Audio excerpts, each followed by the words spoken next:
Chapter 380.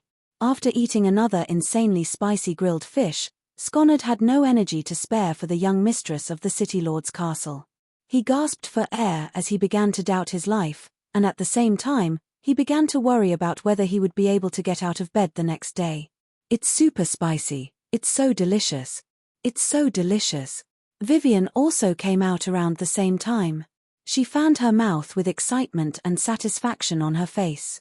She was extremely satisfied to have eaten an entire medium spicy grilled fish. I'm definitely going to invite Luna over for a meal in a couple of days. She's been so busy lately, so there's no way she'll have time to come over for a meal. Even if she does come, she definitely won't order such an expensive grilled fish. Vivian looked back at the restaurant before leaving with an elated expression. I don't know what the owner put in the fish, but with so many people around, there's no way he's going to admit it. However, this grilled fish really is delicious. I didn't know that food cooked by humans could really be this delicious. Father wasn't lying when he told me all those years ago. Why Elizabeth walked out of the room with a complex expression on her face. Her face was flushed red, and before she knew it, she had already finished the entire grilled fish. Even though her body still reacted a little violently during the process, she was now prepared, so she didn't end up in any awkward situations. This fish is imbued with powerful fire attribute energy and is extremely invasive, but it's not harmful to my body. Instead, it feels like it's unblocking my bloodline. Also, I'm sweating. Elizabeth stroked a finger over her forehead, and a bead of sweat appeared on her palm. A hint of surprise appeared on her face. As a frost dragon, she had almost never sweated in her entire life. Even in battle, she was rarely able to sweat to her heart's content. But today, in a restaurant owned by humans, she was actually sweating because of a grilled fish. It was really a special experience. Looks like I'll have to wait here for a while longer. Elizabeth turned around to look at Yarbemia, who was busy serving the dishes. She had been observing Yarbemia for quite some time during the meal, but she still couldn't tell if Yarbemia was a hybrid of a dragon and a human. The easiest way to find out was to ask her directly. She wasn't used to wasting too much time on an unrelated person. Mr. Mac, the delicious cuisine rankings will be released tomorrow. Is Mamis really not going to make it onto the rankings? A customer asked Meg regretfully as the door was closing. This matter is not within my control. Perhaps there will be a miracle. Meg shook his head with a smile. In reality, he had already given up all hope. No matter what happened to the catering association, no one would care if a restaurant that had only been open for a month made it onto the rankings. Boss, Xiaomi, see you tomorrow. Yarbemia and Sally bid farewell to Meg and the others and left. Who's that? Yarbemia and Sally had only just left when they noticed Elizabeth standing not far away from the entrance of the restaurant. She was wearing a long dress made of ice, and her back was facing the restaurant as she looked up at the sky. She seemed to be thinking about something, and her side profile was still so beautiful under the moonlight that it was impossible for anyone to look away. I have a few questions for you. Why Elizabeth turned around when she heard the voice, and looked at Yarbemia with an irresistible tone in her voice. She has the right to choose whether to answer or not. Sally stepped forward and looked at Elizabeth with a calm expression. Elizabeth looked at Sally with a grave expression. Even though she was only a waitress in this restaurant, she couldn't deny that she could sense a hint of threat from Sally. I don't think she'll refuse, she said with a serious expression. If you have anything you want to ask me, go ahead. If I know the answer, I'll definitely tell you. Yarbemia also took a step forward and looked at Elizabeth with a hint of panic and anticipation on her face. She had looked forward to interacting with dragons countless times in the past, imagining that her father would appear before her or send someone to find her. Although she had just transformed into a Ice Blast WM, and had basically cut off the idea that she was of the same race as Elizabeth, she could still feel a sense of belonging to the dragon race by talking to her a little more. Sally took a glance at Yarbemia and didn't say anything, but she still stood beside her. I want to know what kind of dragon your father is. Elizabeth looked at Yarbemia with a cold expression, but there was still a hint of anticipation and nervousness in her eyes. Yarbemia opened her mouth, but her voice was suddenly stuck in her throat. After a long while, she cast her eyes down, and shook her head in a dejected manner as she said, "I don't know what kind of dragon my father is, I've never even seen him once." "You've never met him?" Elizabeth's eyes lit up, and she couldn't help but take a step forward. "Then what about your mother? Did she know what kind of dragon he was? Or did she have any special characteristics?" "My mother passed away 5 years ago. She didn't know what kind of dragon he was until he left." Yarbemia's expression became even more dejected as she shook her head. Sally looked at Yarbemia with a hint of heartache in her eyes. She then turned to Elizabeth with a peculiar look in her eyes. What was this woman trying to do? Could it have something to do with Mia's identity? Elizabeth looked at Yarbemia's dejected expression. Yarbemia's thin and frail body seemed to have endured countless grievances and heartache. Her heart suddenly tightened, as if she saw another version of herself in Yarbemia. When the whole world collapsed, she was the only one who held on. After a moment of silence, she said, "I'm sorry. It's all right, that's all in the past. I'm doing very well now. I don't think there's anything unfair in life. At least I met Mr. Mack, Xiao Mi, Aisha, and so many kind guests." Yarbemia raised her head, and a smile reappeared on her face. She was brimming with energy, and all of her sadness and dejection had been swept away. Elizabeth faltered slightly at the sight of the smile on Yarbemia's face. There was no reluctance in that smile, nor was there any hidden sadness or gloom. Instead, it was filled with longing and anticipation for life, as if there was nothing to be sad about. What kind of person was she to be able to let go of all of her painful experiences so easily? She was truly a person that made one's heart ache for her. Chapter 381. A Drop of Blood. Yarbemia was a little perplexed as she turned to Elizabeth. "I want to verify something. If you don't want to, then I won't force you." Elizabeth nodded. Yarbemia looked at Elizabeth and hesitated momentarily before mustering up the courage to ask, "You're a dragon. Are you trying to help me find my father?" "You can think of it that way, but I'm just trying to verify something for myself. I can't promise that I'll help you find your father." Elizabeth nodded before shaking her head. "All right, I'll do whatever you need." Yarbemia nodded and extended her hand. "I don't know why you're looking for Mia, but I still want to ask why you're looking for her." Sally stood in front of Yarbemia and asked Elizabeth, who was making her way toward them. "I can't tell you that, but I can promise you that I bear no ill will toward her." Elizabeth stopped in her tracks and looked at Sally with a serious expression. Sally stared into Elizabeth's eyes for a while before stepping aside. Dragons were a proud race, so they wouldn't lie for no good reason. Elizabeth made her way over to Yarbemia, and a thin ice needle appeared on her fingertip. She looked into Yarbemia's expectant and nervous eyes, then pricked her fingertip with the ice needle. Yarbemia let loose a faint moan, but quickly suppressed it. She looked at the drop of golden blood that slowly rose from her fingertip, and her eyes widened with incredulity. The drop of golden blood was enshrouded in a layer of translucent ice, and it slowly rose until it was level with Elizabeth's eyes. A golden bloodline. It's surprisingly pure. The bloodline of a golden dragon is also golden, but if you're a golden dragon, then the bloodline power within your bloodline should be even more powerful. Elizabeth looked at the blood bead in front of her with a puzzled look in her eyes. Her left hand gently swiped the ring on her right hand, and a palm-sized silver crystal fell into her hand. She then threw it out, and it landed just below the blood bead, and it also floated in midair. The drop of blood suddenly lost its support, and it plummeted to the ground before exploding on top of the silver crystal. The drop of golden blood scattered in all directions and was absorbed by the silver crystal. The crystal, which was glowing with a faint silver light, suddenly lit up and began to spin rapidly. A ray of light shot out from the crystal like a projector, and an image appeared in the air. The image gradually became clearer, and a sweet-looking woman appeared. She looked to be about 30 years old, and she was wearing an old floral dress. Although her face was a little pale, it was still difficult to hide the gentleness and delicacy in her eyes. "Mother." Yarbemia looked at the woman in the image, and she couldn't help but take 2 steps forward. She stared at her in a daze, and tears were already flowing down her cheeks. How could this be? Elizabeth was also surprised when she saw this. She had gone back to the Dragon Island to get the photographic stone. Its special effect was that it could reveal the origin of one's bloodline through blood. That was why Yarbemia gave her a drop of blood. But now, the photographic stone only showed the image of a woman. That was not normal at all. But when she saw Yarbemia's expression, her gaze softened.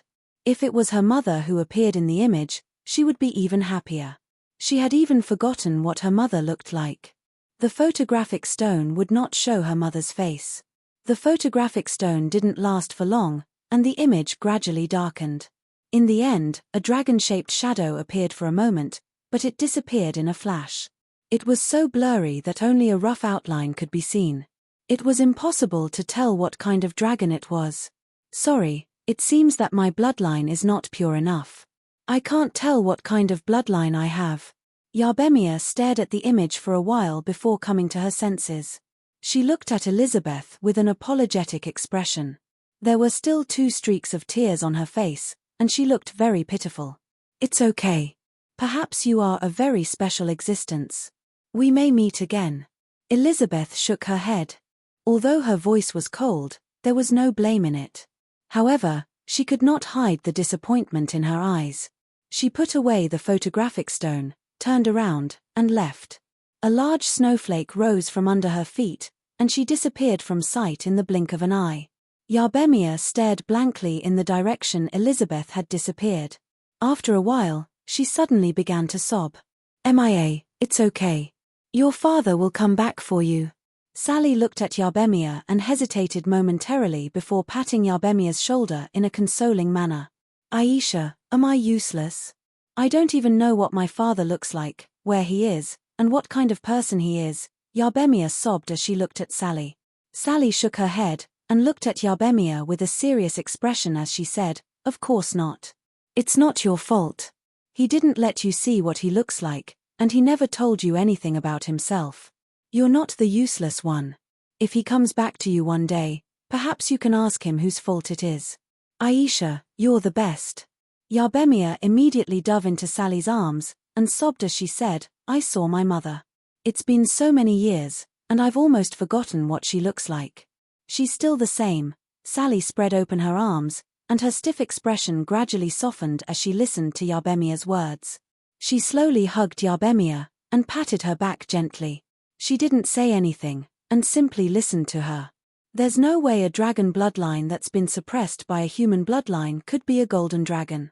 The golden dragon bloodline is no less inferior to the frost dragon bloodline, so there's no way she's her.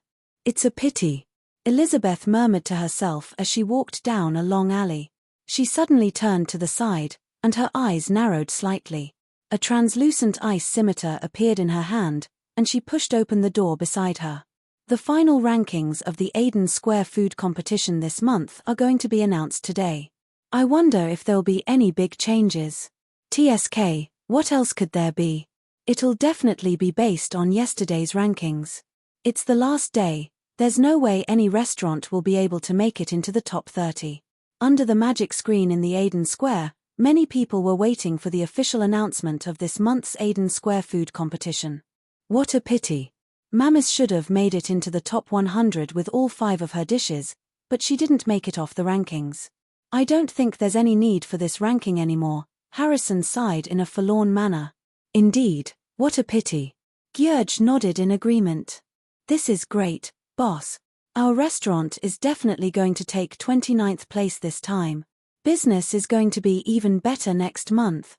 The employee turned to Ricky with an excited expression. Of course. I told you that our rotisserie would definitely take 29th place this month. Ricky was also unable to contain his excitement, and his eyes lit up as he looked at the flashing rankings board. Mamis made it onto the rankings board again.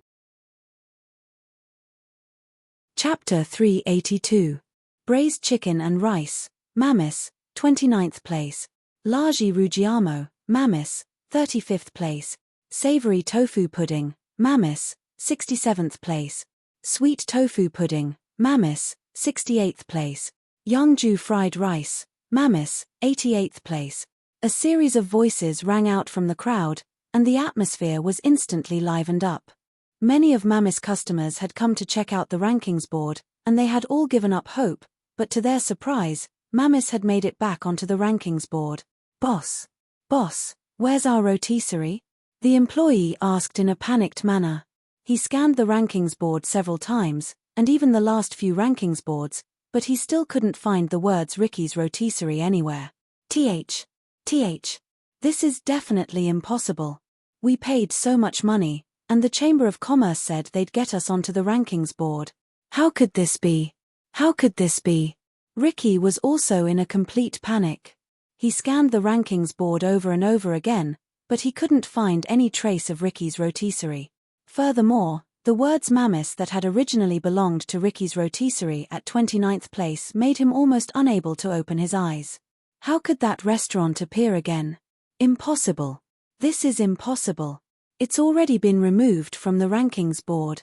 It's never going to make it onto the rankings board again. Impossible. This is fake. This has to be fake. Your catering association, give me an explanation. How could something like this happen? Where did my Ricky's rotisserie go? Ricky rushed over to the employees of the catering association and grabbed one of them by the collar as he roared in a frenzy. The dream that he had worked so hard for had suddenly been shattered, and this was simply too much for him to accept. He needed an explanation. Why had that restaurant appeared again, and why had it taken over his 29th place? Why had his rotisserie disappeared? Even if it was only in 30th place, it was still better than it completely disappeared. Sir, the rankings board was provided by the association, so it has nothing to do with me. If you have any questions, please speak your mind. Can you let me go first? The employee who had been grabbed by Ricky's collar said in a panicked manner. That's right. Why did our restaurant disappear as well? Do you know how much effort we put in to get onto the rankings board? What right do you have to remove us from the list without any explanation? Isn't the Catering Association worried that something like this could happen? We are members of the Aden Chamber of Commerce. The Aden Chamber of Commerce won't sit by and do nothing. In addition to Richie, some of the restaurant owners who were suddenly removed from the rankings also squeezed forward and questioned him aggressively. Right at this moment, Robert made his way over to Ricky with a serious expression, and said, "Sir, I am the new president of the Catering Association, Robert. Please release our employee. Otherwise, you could be arrested for threatening an employee of the City Lord's castle." New president? Isn't the president of the Catering Association the chubby one? Why did it suddenly become him? Yeah, it's really strange. The list has also changed. Many of the restaurants that were originally ranked at the top have disappeared. Everyone looked at Robert with some surprise in their eyes. Staff of the City Lord's mansion? How can the Catering Association be considered staff of the City Lord's mansion? Ricky wore a stern expression as he looked at Robert with a stern expression. In the end, he released the employee's hand and clenched his fists as he said, "Seeing as you're the new president of the Catering Association, why don't you tell me why Ricky's rotisserie was ranked 29th on the rankings board yesterday, but it's nowhere to be seen today? What kind of shady business has your Catering Association been involved in?" That's right, our restaurant has also disappeared. All of our hard work has gone down the drain. If the Catering Association can't give us a reasonable explanation, we definitely won't let this go. All of the other restaurant owners chimed in as well. However, even though they were all very emotional, none of them were as reckless as Ricky. They still maintained a basic level of respect toward the Catering Association and Robert. After all, the rankings board would be controlled by the Catering Association in the future, so it wasn't a good idea to provoke them. Ricky's rotisserie has been removed from the rankings board due to illegal practices, including service, hygiene, and taste. After an investigation by the association, it will be banned from the Aden Square food competition for the next 3 months. Robert looked at Richie with a solemn voice. He was looking at Richie as if he was looking at a worm. Everyone instantly fell silent. All of the customers were looking at Ricky with disgust and disdain in their eyes. They finally understood why the food on the Aden Square food competition was becoming more and more unpalatable.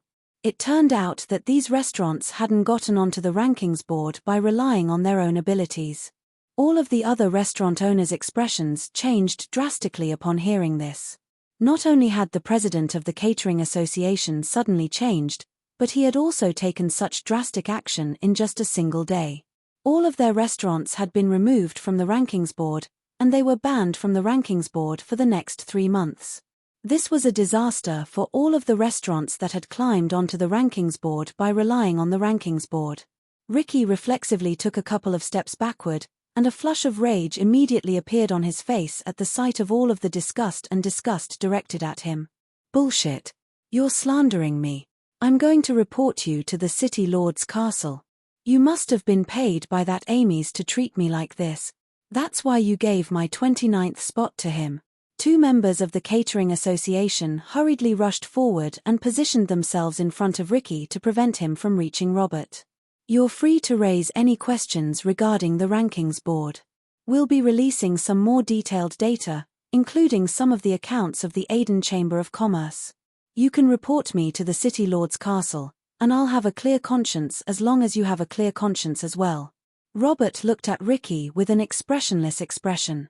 Ricky's expression changed drastically, and he felt as if he had fallen into a glacial pit.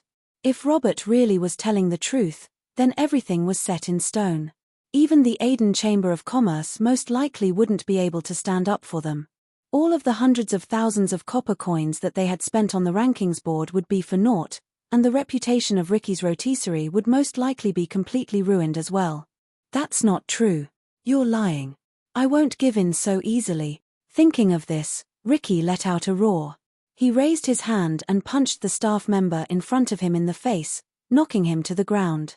He then rushed towards Robert, but he was quickly pressed to the ground by another staff member who rushed forward. The Catering Association is a subsidiary of the City Lord's Castle, so the employees of the Catering Association are also employees of the City Lord's Castle. Attacking an employee of the City Lord's Castle for no reason and intentionally causing a disturbance will result in a combined sentence of at least 1 year in the Bastille prison, Robert said calmly as he looked at the struggling Ricky. He then turned his gaze toward all of the restaurant owners who had been riled up by Ricky's provocation, and he wasn't flustered in the slightest. How could this be? Ricky looked up at Robert with despair etched on his face. All of the restaurant owners took a couple of steps backward, and deathly silence ensued.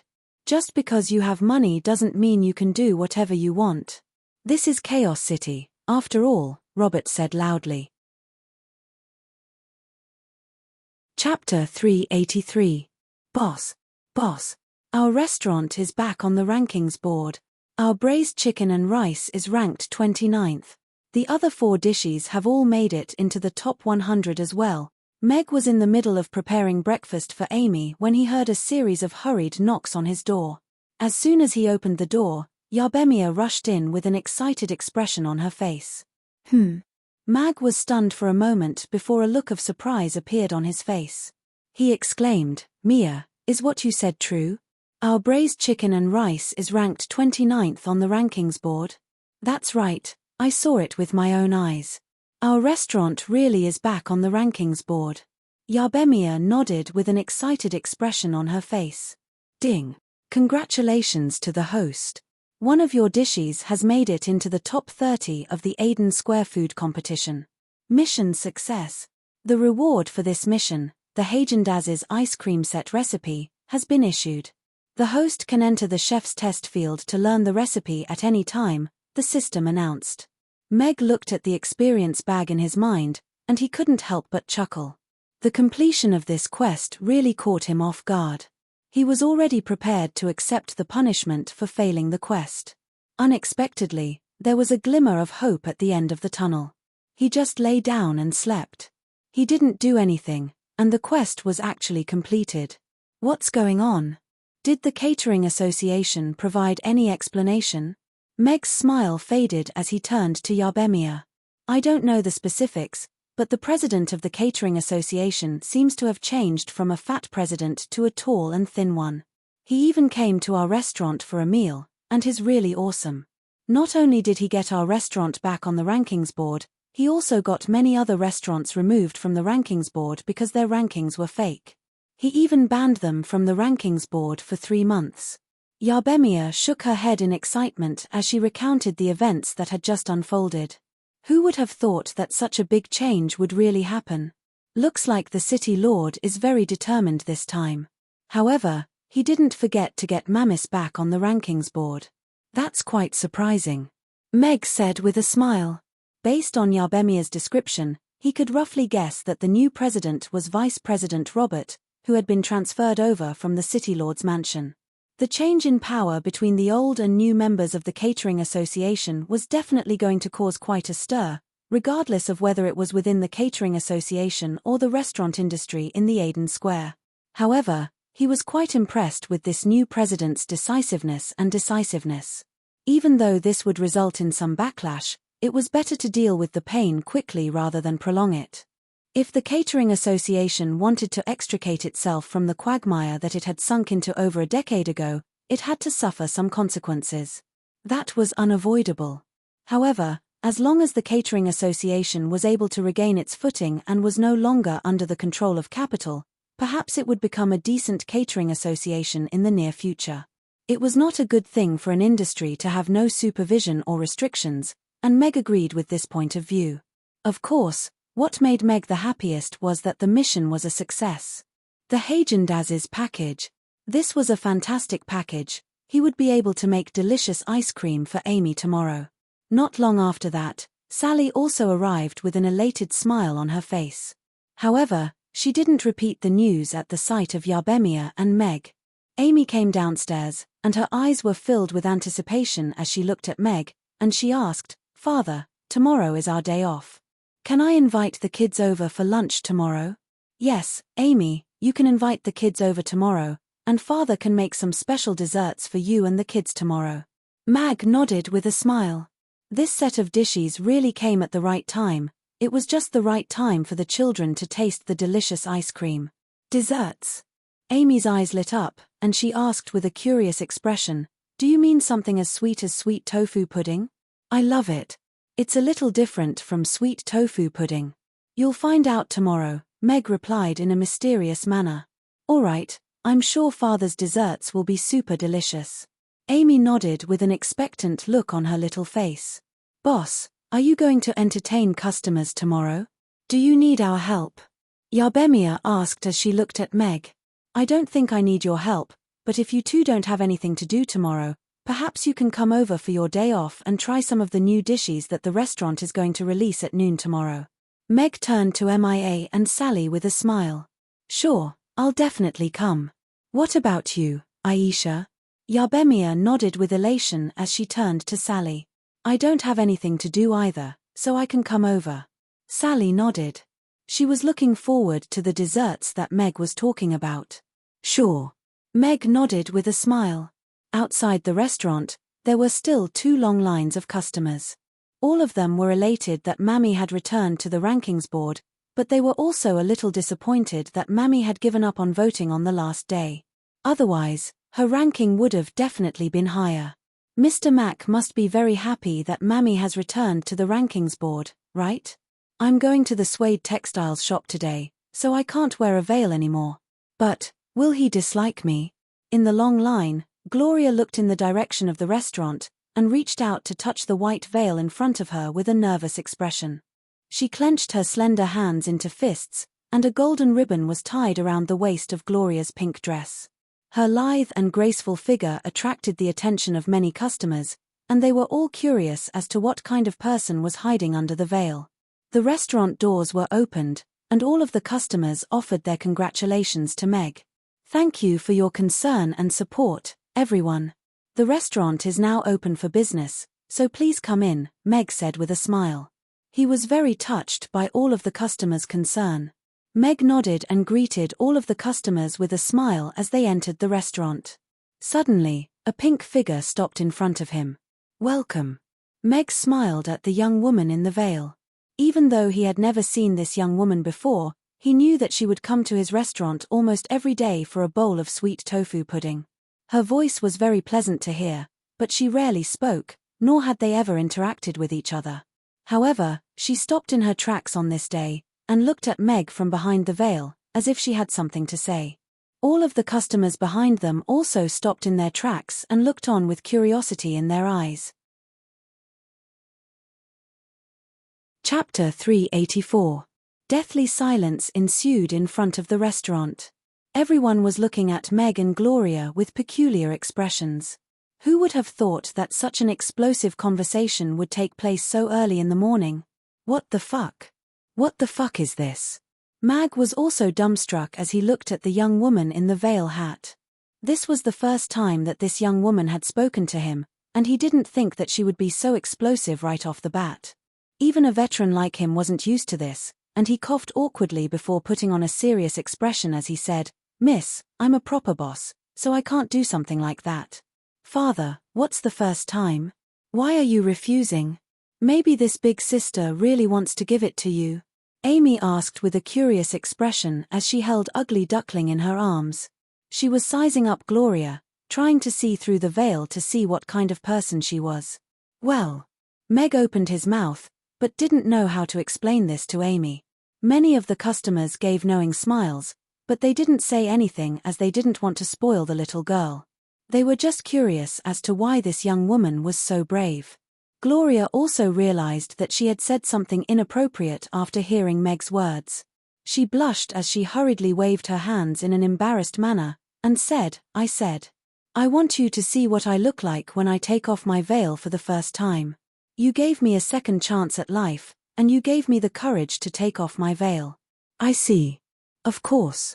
Meg gave an awkward smile, and for some reason, he was feeling a little disappointed. However, he couldn't be blamed for his perverted thoughts. It was just that this young woman's ability to express herself was a little too crooked. What was supposed to be a good sentence had a completely different meaning when it came out of her mouth. However, her words still made him quite happy. It appeared that she had been wearing the veil all this time because of some defects on her face. After eating the tofu pudding, the defects disappeared, and she regained the courage to take off her veil. This made him feel as if he had done a good deed. At the same time, he was also curious as to what this young woman looked like under the veil. The customers all looked enlightened. It wasn't what they had imagined. However, they all smiled kindly at the sight of a young girl being reborn because of Mr. Mac's tofu pudding. Gloria looked at Meg and took a deep breath. She mustered up the courage to lift her hand and remove the veil on her head. A strand of light blonde hair was lifted by the ribbon, and it shone brightly under the morning sun. Her soft and slightly curly hair hung down to her calves like a pale golden waterfall. Her delicate facial features looked as if they had been sculpted by God with the most delicate skills. Her light purple eyes were clean and clear. She bit her cherry lips a little nervously and her long eyelashes trembled slightly. However, she looked straight at Meg without the slightest intention of avoiding his gaze. Her snow-white and translucent skin was accentuated by her pink dress. Although her limbs were slender, her chest was rather impressive. The light golden ribbon around her waist accentuated her slender waist, further accentuating her impressive figure. She was brimming with the aura of a young girl. "She's so beautiful. I feel like the Chaos City Beauty Rankings Board is going to undergo a major change after this girl removes her veil. Mr. Mac really did a good deed. It would be a pity if such a beautiful girl could only wear a veil." All of the customers were stunned by Gloria's beauty. They didn't think that she would be such a beauty after taking off her veil. "My eyes are always right. I give her a 9. 9 out of 10. She's close to perfect." Meg's eyes lit up. He was a little stunned. Of course, he was also a little proud of his evaluation of Gloria when he had first seen her. This kind of beauty was very much in line with his aesthetic standards. However, he was very calm now, so calm that even he was a little surprised. If this were in his past life, he would have been thinking about how to be honest with her and talk about life and dreams. Wow, what a beautiful big sister. Purple eyes. Amy raised her head with her mouth slightly agape. Her bright blue eyes were wide open as she looked at Gloria with elation in her eyes. She's so beautiful. Her skin is so good, and her disposition is so good. Yabemia was looking at Gloria with an envious expression. Sally was also quite stunned by her beauty. It was indeed very rare for women to be stunned by her beauty. So this is what the world looks like after taking off my veil. I haven't seen this in so many years, even the air seems to have become fresher. Gloria could sense all of the eyes on her. She had never received so much attention before, and a faint blush had already appeared on her face. In particular, Meg's gentle yet scorching gaze made her want to run away. However, she had mustered up the courage to stand here today. From this day forth, she was going to live her life without her veil.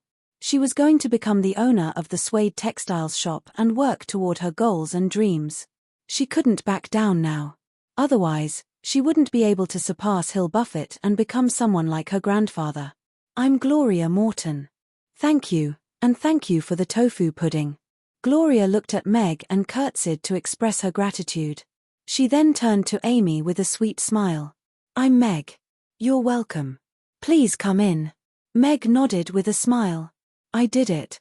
I told him my name, but will he think I'm too forward? That I'm not a good girl? Gloria nodded and made her way into the restaurant. She made her way back to her usual seat with a faint blush on her cheeks. She could hear the sound of her heart beating like a drum, and she was elated, but also a little nervous and conflicted.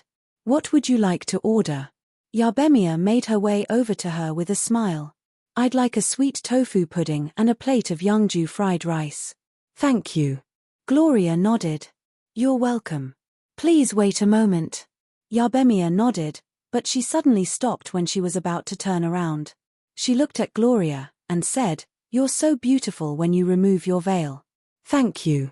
Gloria brushed her hair aside with a smile and was unable to conceal her elation. The tofu pudding and Yeongju fried rice were quickly served. Gloria picked up her spoon and took a sniff of the tofu pudding, upon which a satisfied smile appeared on her face. She placed a spoonful of tofu pudding into her mouth, and the sweetness melted in her mouth before spreading all the way to her heart. After taking off her veil, the sweet tofu pudding seemed to have become even more delicious. Without the veil, she didn't have to worry about her appearance being exposed. Chapter 385. Big sister looks so beautiful when she's eating. Her light purple eyes are so beautiful. Amy sat behind the counter with her chin resting on her hand as she watched Gloria eat with amazement written all over her face. After quietly finishing her breakfast, Gloria paid the driver and got up to leave. When she reached the entrance of the restaurant, she turned back to look at the kitchen and saw Meg's serious face cooking in the kitchen. Her face blushed inexplicably as she pushed open the door and quickly walked out. She ignored the shocked expression on the driver's face and directly said, Go to the suede textiles shop. Yes. Yes, young mistress, the driver hurriedly replied before driving the carriage away. The new boss is coming today. Everyone, be alert. Don't leave a bad impression on the first day. In the suede textiles shop, the store manager had a serious expression on her face as she lectured the 5 or 6 employees in the shop. She tidied up her clothes and walked toward the entrance of the shop while looking around nervously. What kind of person do you think the new boss is going to be? I heard last time that our shop was going to be closed, but the president insisted on keeping it open. Otherwise, all of us would have lost our jobs, one of the employees whispered. I heard that the young mistress of the first young master's family is coming this time. Apparently, she has been designated by the president as a candidate to inherit family Morton. She has the same status as the second young master, another employee chimed in. She's that powerful? Doesn't that mean that she could become the leader of family Morton in the future? As long as we serve her well, we might be able to get promoted in the future, right? A skinny employee said with anticipation in her eyes. If she really had that kind of ability, then she wouldn't have been sent to the suede textiles shop to be the boss. A slightly chubby employee pursed her lips and said with disdain, How can she compete with the second young master here? Also, I heard that the young mistress of the first young master's family has been wearing a veil since she was a child and doesn't dare to show her true face to others. If you ask me, I'm sure she's very ugly or has something on her face that can't be seen. How could someone like that become the successor to family Morton? Really? All the shop assistants were shocked when they heard this. They looked curiously at the slightly plump shop assistant, wanting to hear some gossip about the new boss from her mouth. After all, Such a big family was very far away from them. Why would I lie to you? I heard this from one of my sisters at the Morton Manor. She said that this young lady wears a veil when she's at home, and no one has ever seen what she looks like. She doesn't even take it off when she's eating. How ugly must she be to have to cover her face like that? Is she worried that people won't be able to eat if they look at her? The slightly plump employee continued with a smug look on her face. Is this place not open for business yet? At this moment, a gentle voice interrupted everyone's conversation. The shop assistants looked up, and their eyes lit up. A young girl in a pink dress was standing in the shop. She had a noble pink dress, an elegant temperament, and a stunning appearance. The shop assistants couldn't take their eyes off her. We are already open for business. What kind of fabric would you like to choose? You're so beautiful. You're like a goddess who has descended from the heavens. The slightly plump employee hurriedly approached her with a fawning smile on her face. I'm not here to choose fabric. Gloria's expression was slightly cold as she shook her head at the slightly plump employee. Then who are you? The slightly plump employee looked at Gloria with a perplexed expression. The other shop assistants also wore similar expressions. The suede textiles shop's business had been very poor in the past few years, and they couldn't sell more than a few meters of fabric in a day. That money wasn't even enough to cover their salaries. In any case, with the president's protection, the shop would continue to operate regardless of how bad the business was, so there was no risk of them losing their jobs. It was exactly because of this that the shop assistants had always been very lax in their service. Most customers didn't care what they wanted to buy, and they didn't care. It was only when they encountered customers who were obviously very wealthy and would buy a lot of fabric in one go that they would treat them well. This young girl with an extraordinary temperament was clearly one of those customers, but she was telling them that she wasn't here to buy fabric. I'm the young mistress of the Morton family, Gloria Morton. She's so ugly that you're worried others won't be able to eat, Gloria said calmly as she looked at the slightly plump employee. How? How is that possible? The slightly plump employee's expression changed drastically as she saw Gloria stumble back a few steps. Her legs gave out from under her, and she fell to the ground. Her hand that was holding onto the shelf toppled over, and all of the fabric on the shelf fell onto her head. A large red bump immediately appeared on her forehead. Boss! Boss! The shop assistants were also panicking. They were talking behind their boss back, and even family Morton. This wasn't a small matter, and it was enough to cause all of them to lose their jobs. Young mistress, you're here. I'm the manager of Suede Textiles shop, Jean. I didn't expect you to arrive so early. The manager who was standing at the door hurriedly ran in when she heard the commotion. She couldn't hide her surprise when she saw Gloria.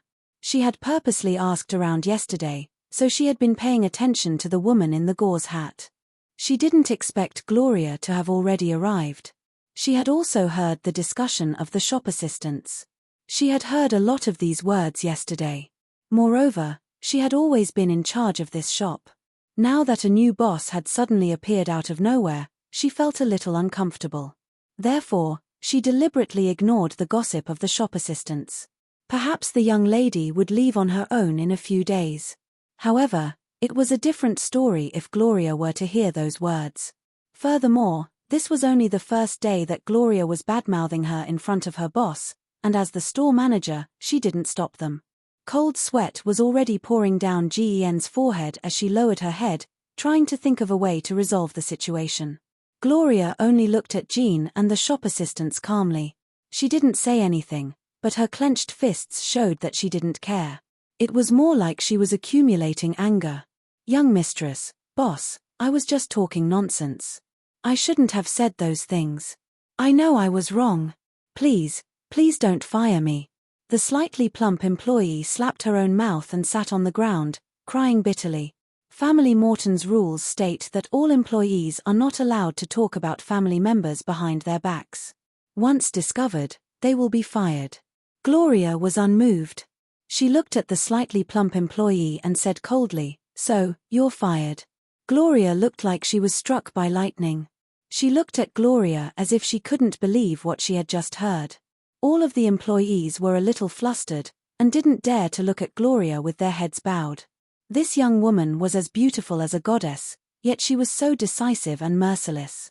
She had only just arrived at the shop, but she had already fired Gloria. Would all of them, who had participated in the discussion just then, be fired as well? "Hello, Miss Gloria." Right at this moment, a voice sounded from outside the door, and Mars strode in slowly in a long black trench coat. He took off his hat and extended a salute toward Gloria. A hint of surprise flashed through his eyes, but he didn't show any signs of unease on his face. "Mars, why are you here?" Gloria looked at Mars with surprise. She had heard about Cyril and Mars being punished. That day in the Aiden Chamber of Commerce building, Mars didn't sell her out. She also remembered that when she was young, this uncle seemed to have a good relationship with her father. "The president asked me to leave the Aiden Chamber of Commerce. I can choose any store in Family Morton. I heard that young mistress is here, so I applied to come here. The higher-ups have already agreed." Mars nodded slightly. Chapter 386. Young mistress, I've worked at the Suede Textiles shop for over 10 years, and I know everything here like the back of my hand. I'm sure that I can help you make the Suede Textiles shop prosper again, so please give me another chance. The store manager's expression changed as she pleaded in an earnest manner. "Seeing as you've worked here for over 10 years without making any progress, there's no point in keeping you here."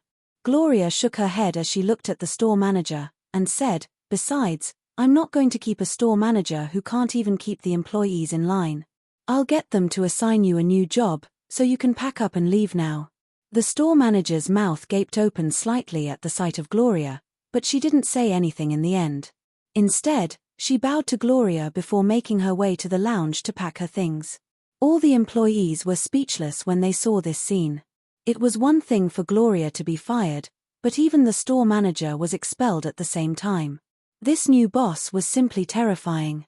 It didn't match her beautiful and charming appearance at all, and it wasn't the legendary image of a woman who didn't dare to show her face.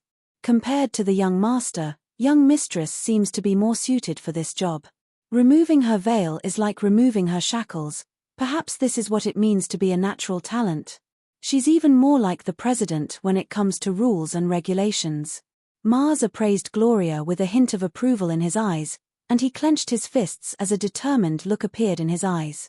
"Looks like all I have to do is stand by young mistress's side like my father did for the president. I have to watch her ascend to that position and ensure that the Morton Manor continues to prosper, at least for as long as I can see. Allow me to reintroduce myself. I am Gloria Morton, your new boss." Gloria turned to the employees with a faint smile on her face before pointing at Mars. "This is Mr. Mars, the former Secretary General of the Aiden Chamber of Commerce. He will be the new store manager of the Suede Textiles shop." All of the employees drew a sharp breath at the sight of Mars. They were already quite surprised that their new boss had such a lofty status, but who would have thought that the new store manager would be just as astonished? The secretary of the president was the most trusted person in the entire Aiden Chamber of Commerce, so why would she be the store manager of a small textiles shop? Thinking back to what Gloria had said, everyone suddenly realized something. Gloria most likely hadn't come here because she had been abandoned by the president. Instead, she was being held in high regard by the president. Even though the Blue Suede Textiles shop was currently in an awkward situation, the Morton family had relied on this textiles shop to build up its current fortune. The store manager faltered in the process of packing up her things, and a dejected expression appeared on her face. She was filled with boundless remorse for her foolish actions in the morning. Perhaps she had missed the only opportunity in her life to become a high-ranking official of the Aiden Chamber of Commerce. Gloria didn't know how she had gotten up from the ground, but she was able to pick up her things and leave the shop that she had worked in for 8 years. The only thing she knew was that if she were to be fired by Family Morton, the shops affiliated with the Aiden Chamber of Commerce would generally refuse to accept her. As such, her dream of finding a decent and comfortable job in Chaos City would be completely dashed. Gloria looked at all of the employees with a serious expression, and announced, "I have an announcement to make today. Before I came here, the president gave me an ultimatum. He only gave the Suede Textiles shop 1 month to turn a profit.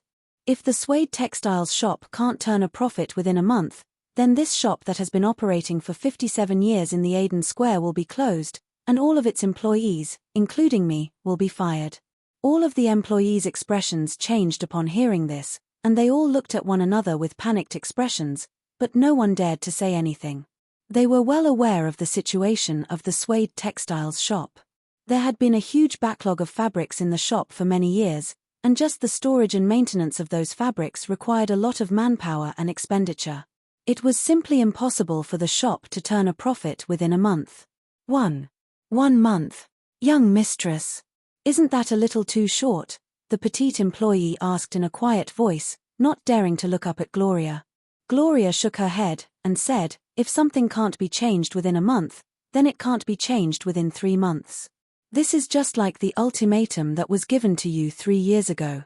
However, this time, it's the president's decision. Yes, young mistress, we will do our best to turn the store's losses into profits within the next month. Mars stepped forward and stood in front of all of the employees with a smile on his face. All of the employees looked on at Mars's departing figure, and they gradually calmed down. This was the president's most trusted man, and he was able to do as he pleased in the Aden Chamber of Commerce. If he said that he could do it, then it definitely wouldn't be an issue. All right, Mr. Mars, I'm sure you'll be able to do it. Gloria also looked at Mars with a smile on her face. Following the conclusion of the morning opening hours, Meg was in a good mood as he carried a lounge chair to the entrance of the restaurant to bask in the sun. He then turned around to look at Yarbemia and Sally, who were in high spirits as they danced to the Elysium Jodo. During this period of practice, the extremely talented Sally had already mastered the essence of this dance to perfection, and her every movement was filled with liveliness and seduction. In contrast, Yarbemia, who was slightly less talented, had the advantage of more practice, so she had also mastered the technique of this dance very well. She was dancing quite well, and it looked as if she was enjoying herself. Life sure is enjoyable. The Elysium Jodo danced by elves and half-dragon humans can only be seen in this world. Meg stretched his back and closed his eyes. The autumn sun shone down on his body, and he was in a very good mood. During dinner, Amy turned to Yarbemia and Sally with an expectant look in her eyes, and she asked, Big sister Mia, big sister Aisha, let's dance, spring is here for the kids tomorrow. Can the 3 of us dance together? Yarbemia and Sally were both surprised to hear this. But I've never danced in front of anyone before, and I'm not very good at it, so I feel a little embarrassed. Yarbemia's face was a little flushed, and her expression was also a little nervous.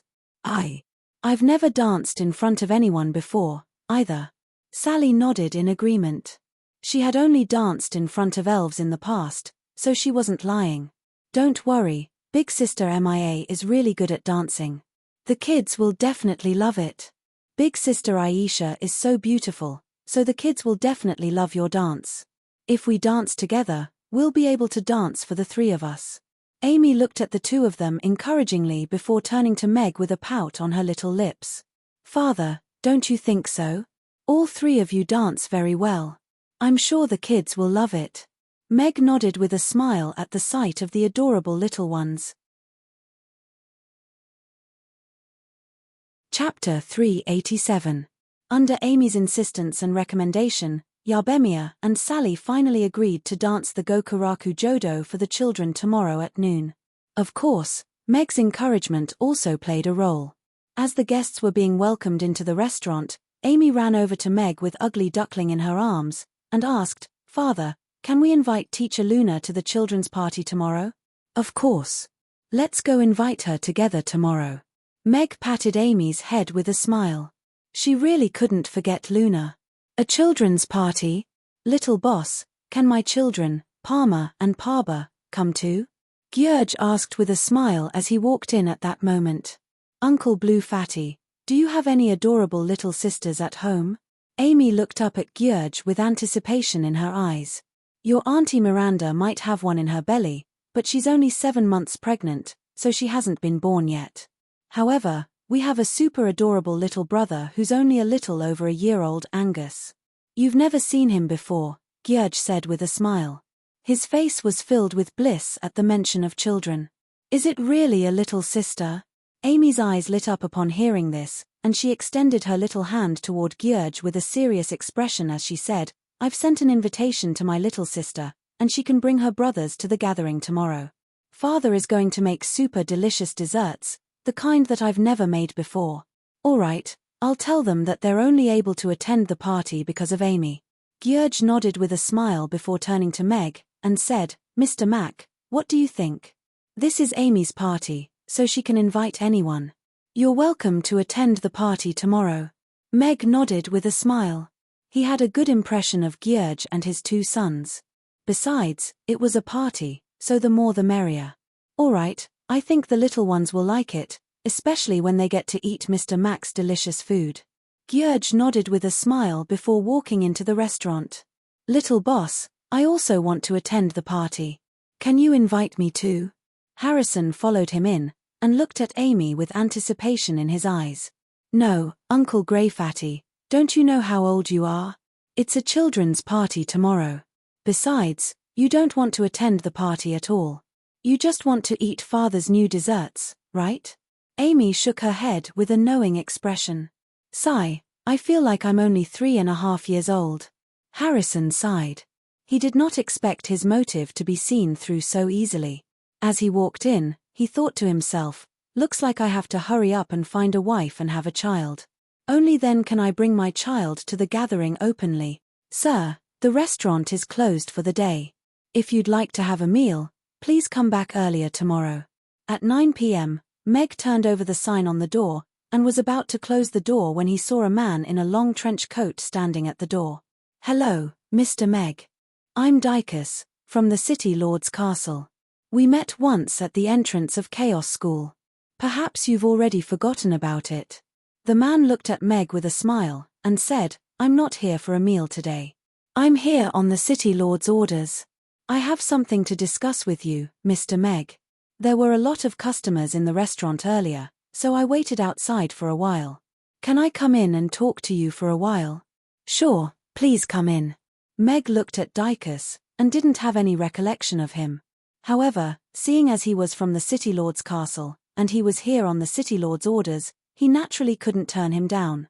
After all, the City Lord's castle had done a lot to get the restaurant back on the rankings board today. He opened the door and stepped aside. Mr. Meg, your restaurant is doing really well. There aren't many restaurants in the Aiden Square that can compare to it, Dicus said with a smile as he walked in. You're too kind. Meg nodded with a smile before following him into the restaurant. Boss. Yarbemia, who had just cleared the table, turned to Dicus with a perplexed look on her face. MIA, Aisha, you can go back for now. Come back tomorrow at noon. This Mr. Dicus has something to say to me, Meg said with a smile. All right, bye, boss, Yarbemia. Yarbemia nodded, and the two of them left without asking any questions. Father, can we go to bed now? Amy yawned as she looked at Meg with Ugly Duckling in her arms. Ugly Duckling also yawned at the same time. REMI, sit here for a while. You can go to bed soon. Meg nodded with a smile. He had no intention of sitting down. Instead, he turned to Dicus, and asked, What can I do for you, City Lord? Dicus took a glance at Amy, but he didn't sit down. Instead, he turned to Meg with a smile, and said, It's not an order, it's just that the City Lord wants to reserve Mr. Meg's restaurant tomorrow. Would you be willing to do that, Mr. Meg? My apologies, but the restaurant is closed tomorrow, so it's closed. Meg shook his head without any hesitation. He wasn't a model worker who would work on a day off. Ding. New mission. Add 16 outdoor seats to the restaurant in 3 days. Due to the large number of customers in the restaurant, and the restaurant's level is too low, so it doesn't have the right to expand. Mission reward, 1 set of outdoor seating. Mission failure penalty, 10,000 gold coins fine. Right at this moment, the system's voice sounded. Holy fuck, system, do you have to be so shameless? Another penalty for failure? Also, how are we going to get outdoor seats? Are you trying to scam me? Mag was taken aback by the new mission, and he couldn't help but curse in his heart. Although there were street owners in the Aiden Square, they were all small vendors who could be pushed around. He had never seen a shop owner who dared to do business in the Aden Square, so there had to be rules. Meg was naturally willing to increase the number of seats in the restaurant. Furthermore, the outdoor seats could be provided to customers who were prone to exploding from eating delicious food, such as lava demons and Elizabeth. If they ate in the outdoor seats, he wouldn't have to worry about them exploding as much as they wanted. Mr. Meg, please don't be in such a hurry to turn me down. Perhaps you can state your price first. The City Lord's castle definitely won't owe your restaurant a single cent, Dix hurriedly said. He didn't think that Meg would turn down his request with the excuse that it was a day off. The City Lord's castle was going to book the restaurant, and he was the one who had come to negotiate with them. Perhaps the City Lord's castle is a good way to solve this problem. Meg came to his senses, and a thought flashed through his mind as he looked at Dix. However, he then turned to Amy, and shook his head as he said, I'm not worried about the City Lord's castle. What time does the City Lord plan to book the restaurant tomorrow? Noon tomorrow. Dick's eyes lit up. As expected, no one could refuse an olive branch from the City Lord's castle. No. Chapter 388. Dicus, who had thought that the matter was more or less settled, looked at Meg and Amy in confusion. Their voices and tones were very firm, and there was no room for negotiation. Amy, who had been a little sleepy, immediately woke up. She looked at Dicus and shook her head seriously. I want to invite the children to my house at noon tomorrow. I've already agreed with them, so I can't do that. Mr. Meg, this matter concerns the City Lord's castle. Dicus looked at Meg, intending to bypass the little girl and discuss it with Meg directly. I'm sorry, but I've already promised my daughter that I'll host a party for her and the children at noon tomorrow.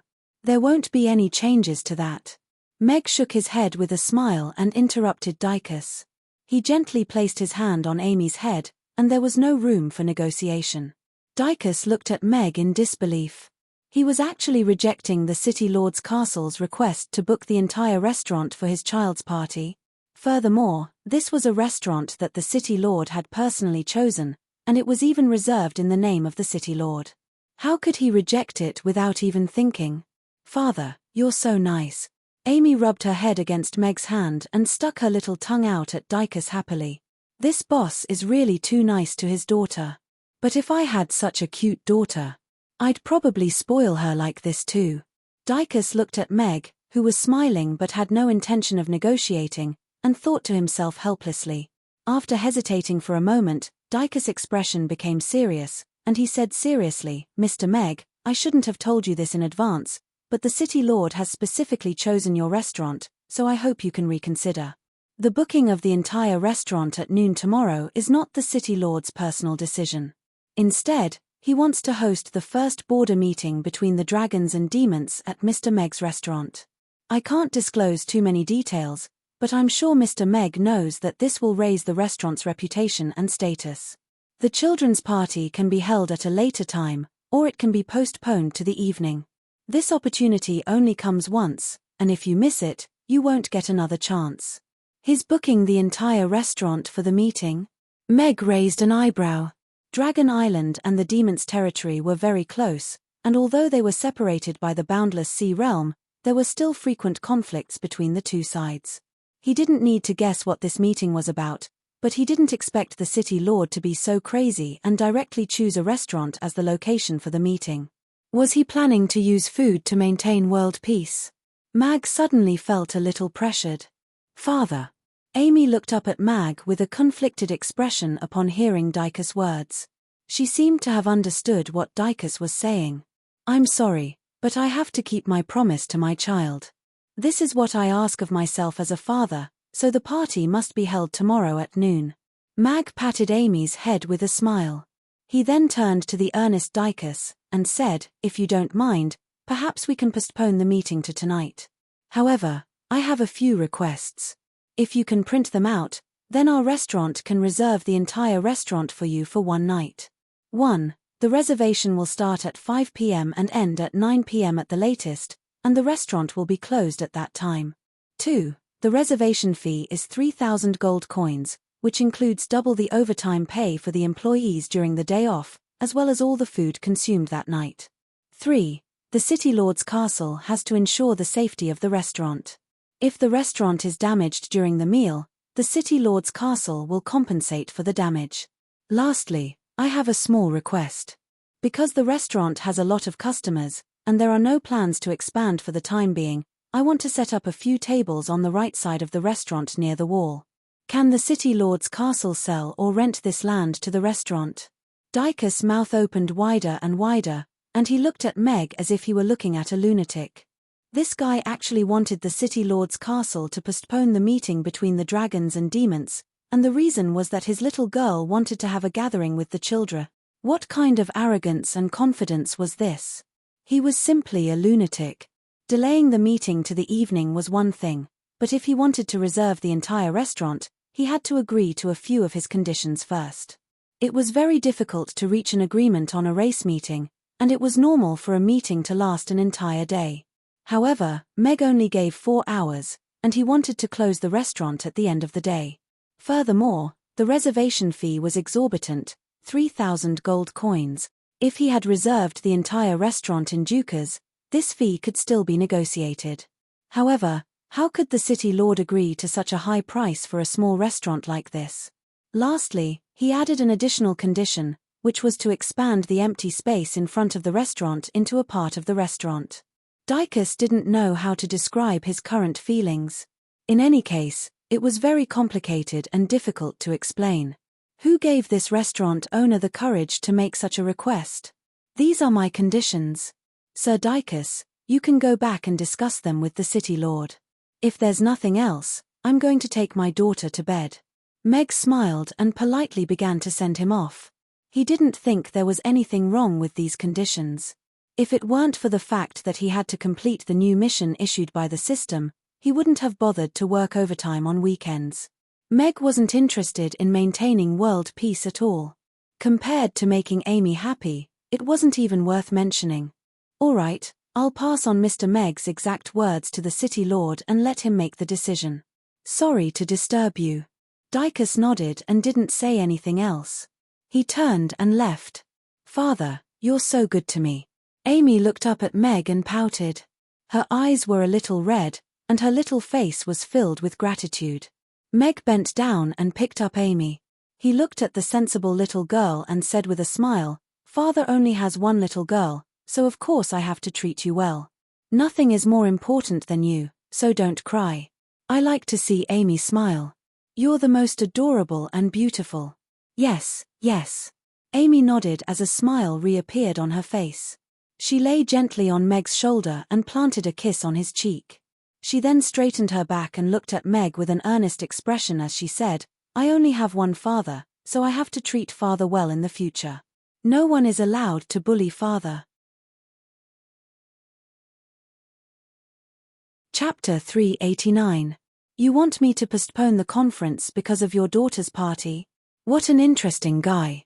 Michael, who was standing beside the desk, couldn't help but chuckle when he heard Dicus' words. City Lord, I suggest we change the conference venue.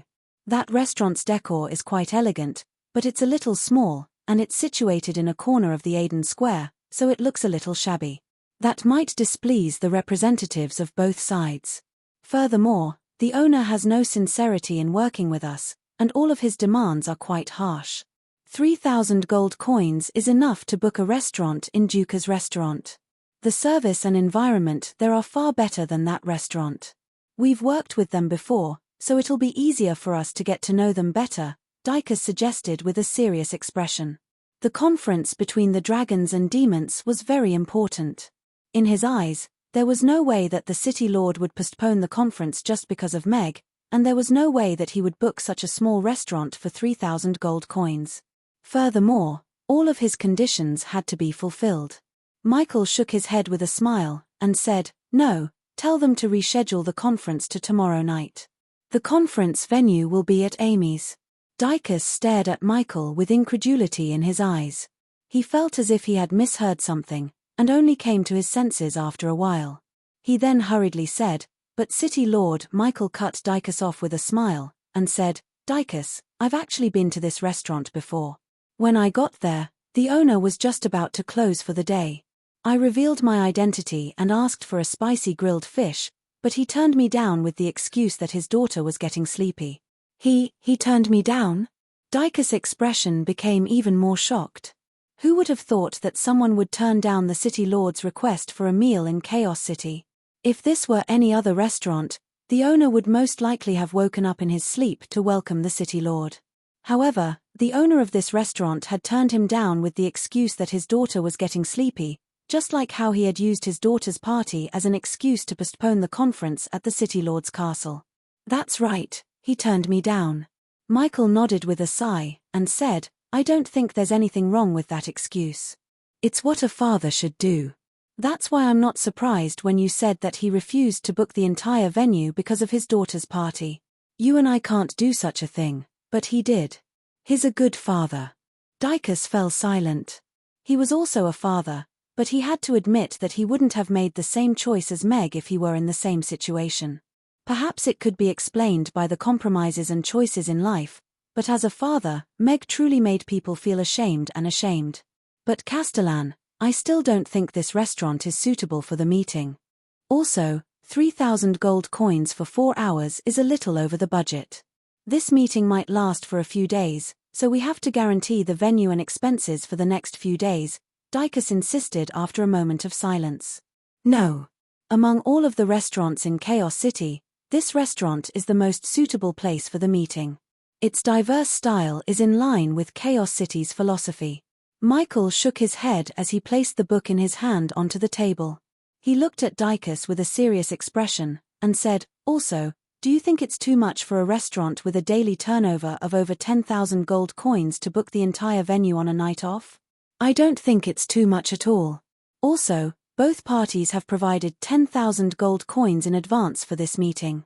If the meeting tomorrow is successful, the rest of the money can be used as daily income for the City Lord's castle, and the investment in manpower and resources will be greatly reduced. Once the negotiations between the two sides are successful, Chaos City will be able to reap even more benefits as the mediator. These are all things that you should look at from a long-term perspective. Make a trip to Amy's tomorrow morning. That's settled on delaying the meeting. Agree to all 3 of his conditions, and confirm the venue and time first. Lastly, go to the Aiden Square Management Office and ask if it's feasible to rent the empty space in front of the restaurant.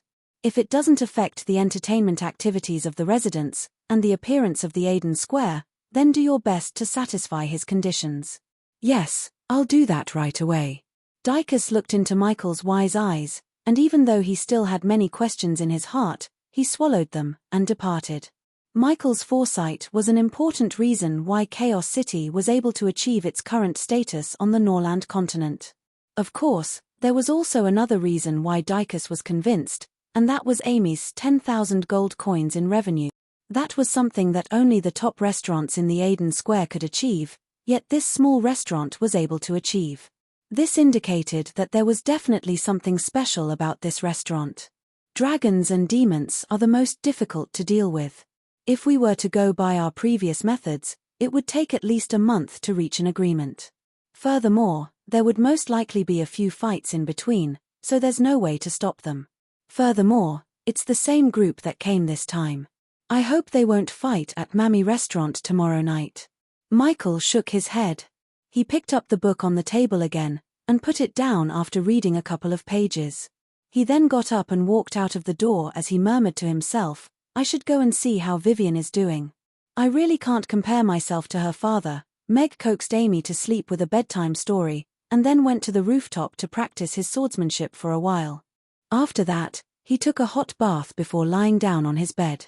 The soreness from his sword practice was washed away by the hot water, and he felt as if all of his pores had been opened. Clearly defined muscles could be seen on his arms. They weren't in an exaggerated shape, but one could still feel the strength contained within them. On his flat abdomen, one could also vaguely see the abdominal muscles. It was just that they were usually hidden under the loose chef's uniform, so it couldn't be seen. During this period of sword practice, Meg's physical fitness had improved significantly compared to when he had first recovered to 2.0. Of course, there was still a long way to go before it reached 2.5. Even he wasn't sure just how powerful he was now. In terms of physical fitness alone, he was only slightly more powerful than a normal person. He was still 0.5 away from becoming a first-tier knight. However, with the 13 dark shadow forms that he had perfected, he should be able to defeat a first-tier knight with ease. Perhaps even a second-tier knight? A month ago, Meg was still a cripple who couldn't even hold a kitchen knife. He was already very satisfied with the progress that he had made.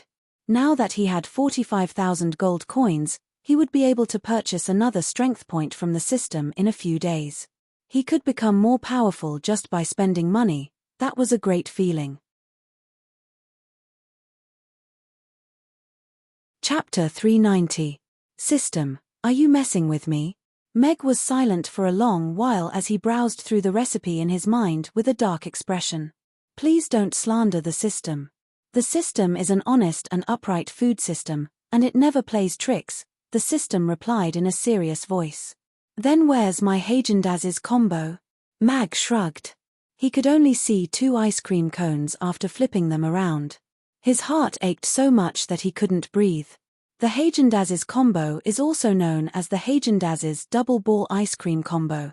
It includes vanilla, matcha, blueberry, and chocolate flavors, the system replied in a serious manner. WQNMLGB. Meg rolled his eyes. As expected, he had overestimated the system's integrity. The higher his expectations, the greater his disappointment. There was no such thing as a Haagen-Dazs combo. Please continue to work hard, host. There's a very good chance that you'll be able to unlock the Haagen-Dazs combo in your future missions. There's a chance that you'll be able to unlock more recipes like Haagen-Dazs ice cream cake. The system completely ignored Meg's words. I'm not going to believe you. Meg rolled his eyes, but he still carefully digested the recipe in his mind. Thankfully, this ice cream combo looked pretty good, and there were 4 flavors to choose from. He should be able to give his children a nice surprise tomorrow. System, how much does 1 ice cream cost? Meg calmed himself down before asking in his mind. In order to make the best ice cream, the system has prepared the best ingredients for you, and we've carefully selected natural ingredients from all over the Norland continent. The vanilla was grown on the plains to the northwest of the wind forest. The warm air from the wind forest nourishes their growth, and the entire plains are filled with a fragrant aroma all year round. The vanilla with the best fragrance is ground into fine powder with a natural stone mill, and it has a soothing effect after consumption. Matcha was selected from the West Lake Longjing tea that was planted in the hills north of the Twilight Forest. This batch of tea leaves were carefully selected from the seeds of the 8 West Lake Longjing tea trees. The quality of the tea leaves was much better than the 8 Longjing tea trees. 20 days before the tea leaves were harvested, the leaves were steamed and then ground into powder using a natural stone mill. Each tea tree could only produce 100 grams of matcha. Cow milk was produced on Mysie Island in the Starro Sea. The long hours of sunlight allowed the island to have excellent pastures. The cows would listen to classical music for 4 hours every day, strictly controlling the quantity and quality of their milk. The eggs used were. Therefore, the cost of ingredients for a 2-ball ice cream cone is 80 copper coins. The system's voice sounded a little smug. Fuck.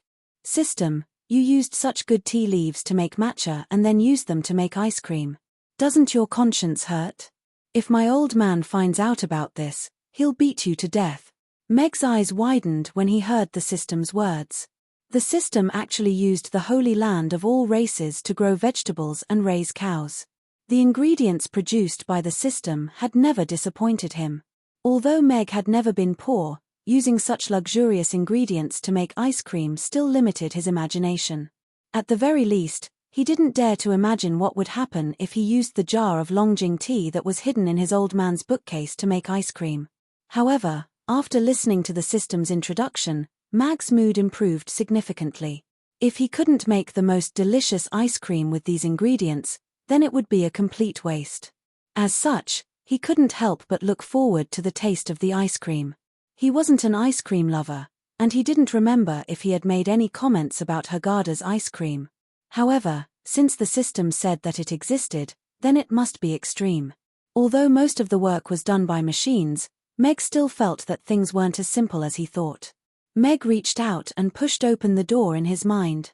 A white light flashed, and he found himself in the test field for the god of cookery. After adapting to the environment, he looked around the kitchen again. There was an ice cream cone machine that was about 1 meter tall on a platform in the corner of the kitchen. The silver-gray metal body gave off a very futuristic feeling. There was an egg-shaped spout, and there were 4 different flavors of ice cream. The LCD screen and the instruction manual had already been transmitted to Meg's mind.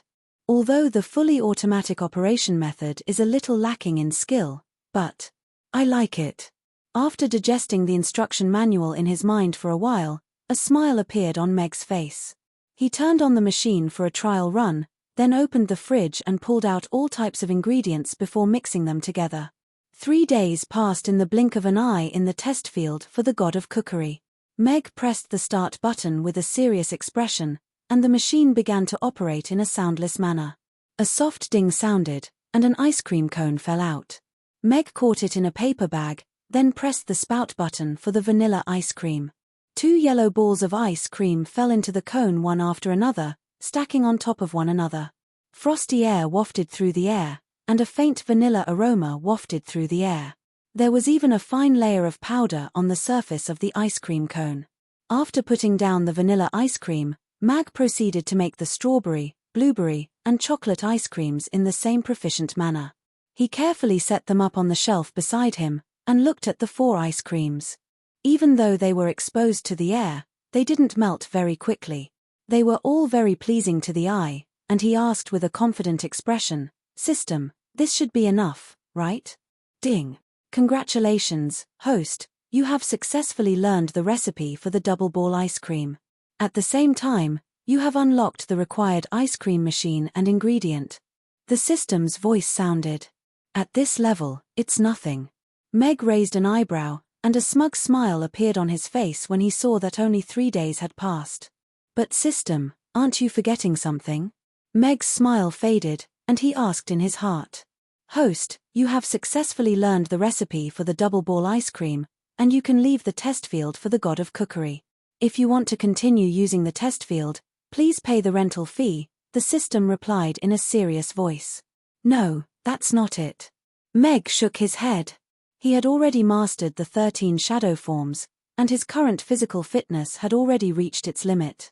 Practicing in the test field for the god of cookery couldn't improve his physical fitness, so he had no intention of renting the test field for the god of cookery. "What I'm saying is, you didn't mention the requirements for making the ice cream. I'm curious, what did I say about Häagen-Dazs in my past life?" Meg asked in a serious manner. "Host, are you sure you want to know?" the system asked after a brief silence. "Tell me." Meg rolled his eyes. Chapter 391. Meg was stunned for a moment before asking, "That's all? That's the only comment you made about Häagen-Dazs on Weibo in your past life?" the system replied in a serious manner.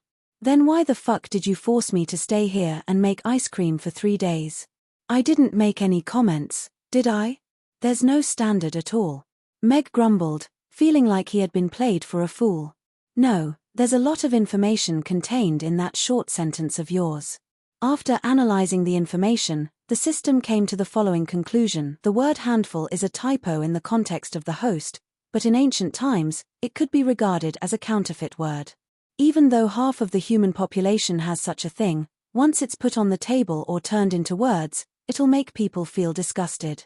If it's used to describe ice cream, due to its shape and the way it's eaten, it'll also carry a certain negative connotation.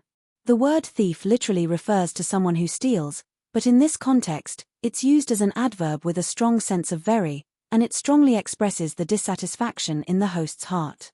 Hence, the taste and shape of Häagen-Dazs ice cream are vastly different from the perfect ice cream in the host's heart. "This is the standard for this ice cream," the system replied in a serious manner. In the end, it asked curiously, "But there's something I don't quite understand. What does the fact that the ice cream is too sweet have to do with his mother?" "You're awesome, system." Meg was filled with awe, and he clapped his hands as he said, "If you were to take a reading comprehension test, you'd probably get full marks. Even I didn't think as much as you did back then. You're too kind, host." The The Chinese language is vast and profound, and the system has studied it for over half a month, but there are still many things I don't understand. The system then continued, also, you still haven't answered my question. What does this have to do with his mother? Even if the ice cream doesn't taste good, his mother should be innocent, right? Also, according to biological principles, ice cream doesn't have the ability to reproduce, so it doesn't have a mother. Host, you made a logical error in what you said back then. Even if you're referring to the beneficial bacteria in the ice cream, they reproduce too quickly, and it's very troublesome to find their mother. System, I suggest you take a look at a Chinese Odyssey to the West. Meg interrupted the system with furrowed brows. Journey to the West. Isn't that an entertainment film? Entertainment makes people lose their dreams. This system doesn't need entertainment. The system refused and continued, I prefer to read historical and literary works. I can understand humans and the world faster and gain more knowledge. Learning makes me happy. Host, I can recommend some programs to you. China's central TV channel has many good programs, such as National Treasure, A Bite of China, Super Project. I'm not asking you to entertain yourself. I just want to tell you something. If you talk too much, you'll get beaten up. Meg curled his lips. He did not know why the system had suddenly become so long-winded. It was so talkative that he was not used to it. The system fell into silence. After a while, it said coldly, Host, please mind your words.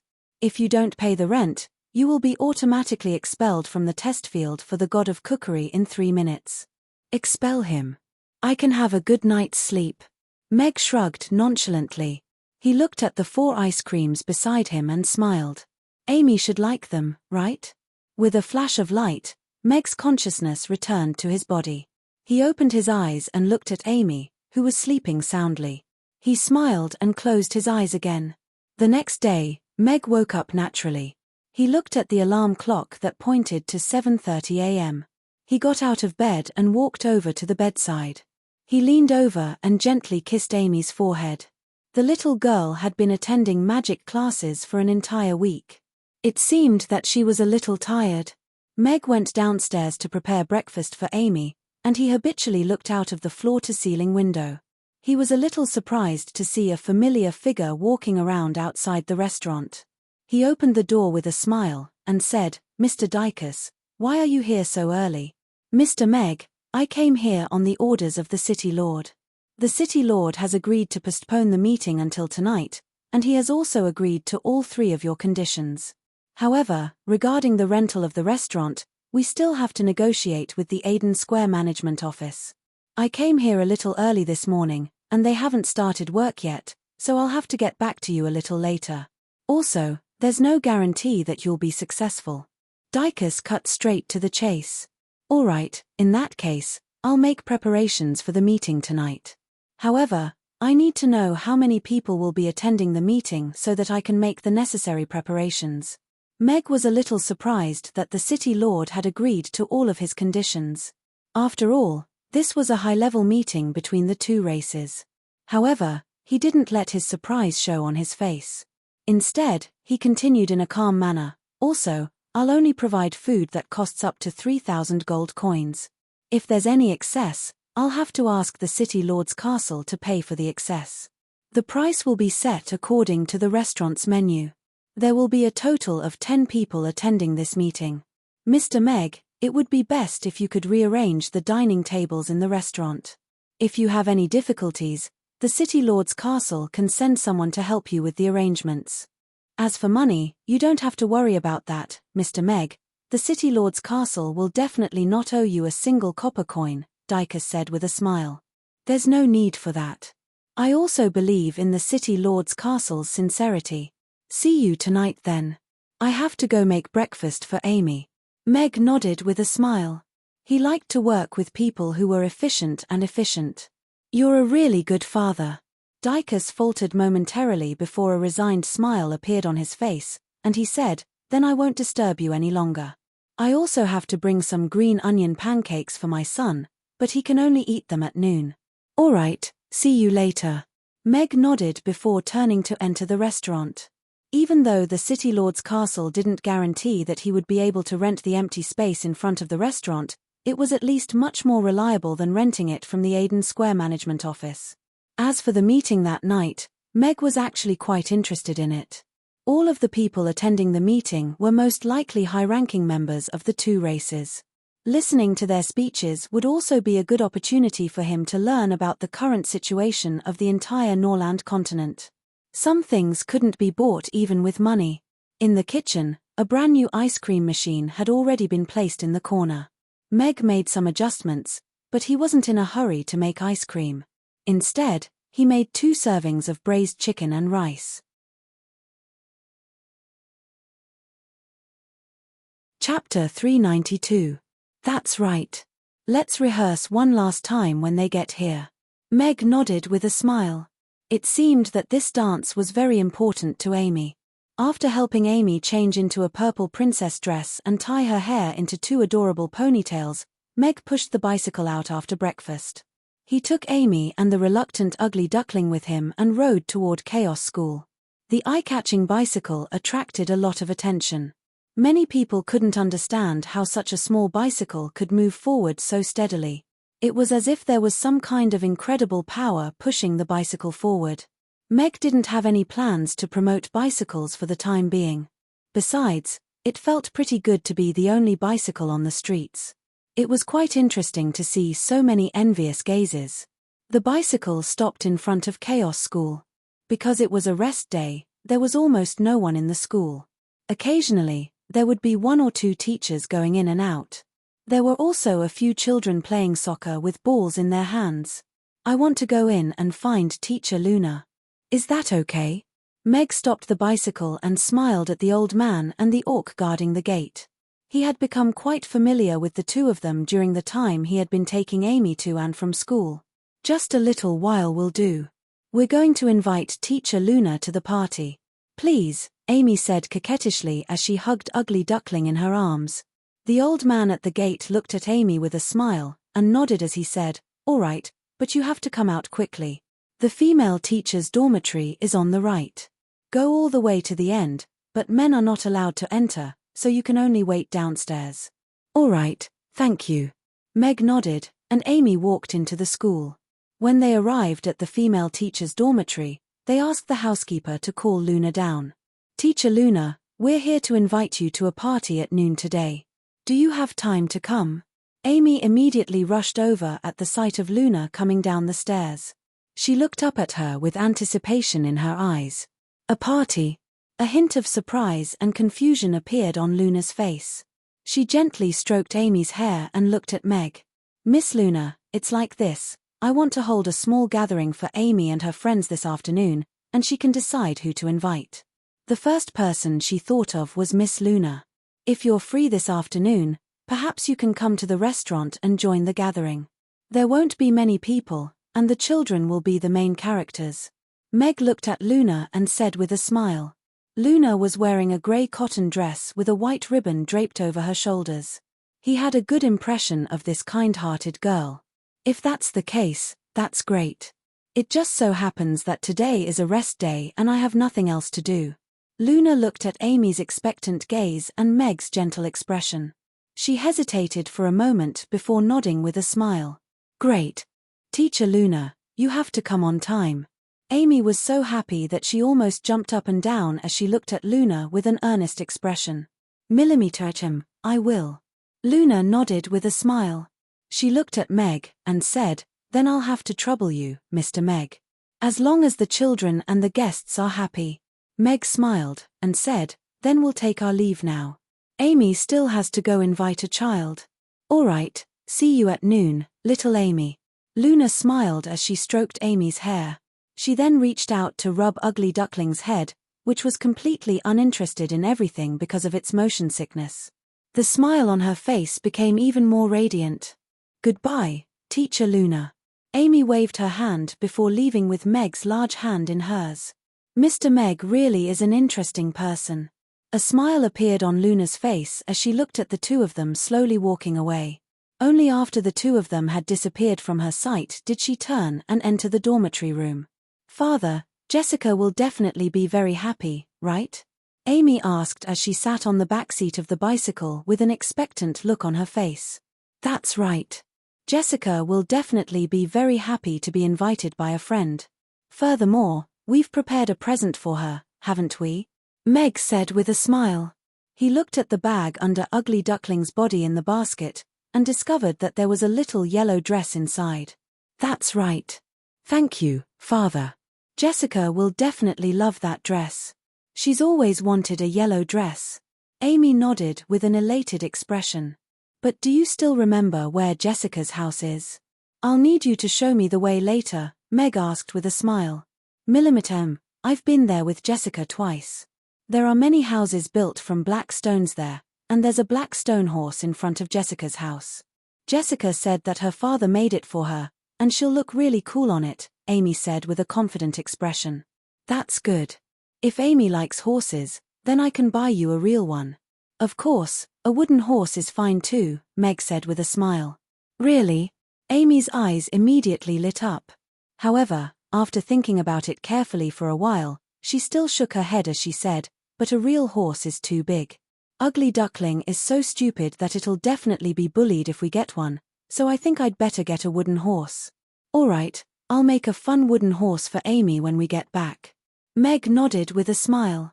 Even though she bullied Ugly Duckling on a daily basis, she still cared for it a lot. The two of them rode on the bicycle along a wide stone street. Meg was feeling very relaxed as he looked at the scenery on the road. There were Western-style buildings constructed from white stones on both sides of the street, and all types of domes and spires, creating a very luxurious sight to behold. The central and southern parts of Chaos City were the most prosperous areas, while the northern part of the city was where the poor and commoners lived. Warwick, please give me a little more time. I'll definitely return all the money to you, please. In front of a single-story house constructed from black stones, a woman who appeared to be in her 30s was looking at a young man in a set of golden robes with a second-tier knight badge on his chest with a pleading expression. There were 6 tall and burly men standing behind him, all of whom were looking at her with sinister expressions. Jessica was shielded behind the woman, and she was glaring at the man who was standing on the back of the black stone horse with hatred in her eyes as she clenched her little fists. Chapter 393. No. That's impossible. There's no way I'll give Jessica to you.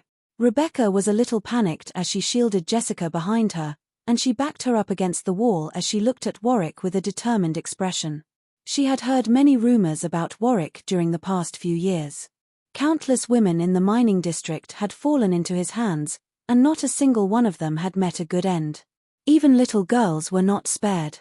Not long ago, there was a girl who was less than 12 years old who was pregnant with his child, but he kicked her in the stomach in a drunken stupor, killing both her and her child. That girl had been used by her gambling addict father to repay his debt, but Warwick was still a child. She couldn't imagine what would happen to Jessica if she were to fall into his hands, so she would rather die with Jessica. Warwick's underlings also chuckled as they looked at Rebecca and Jessica in an unbridled manner.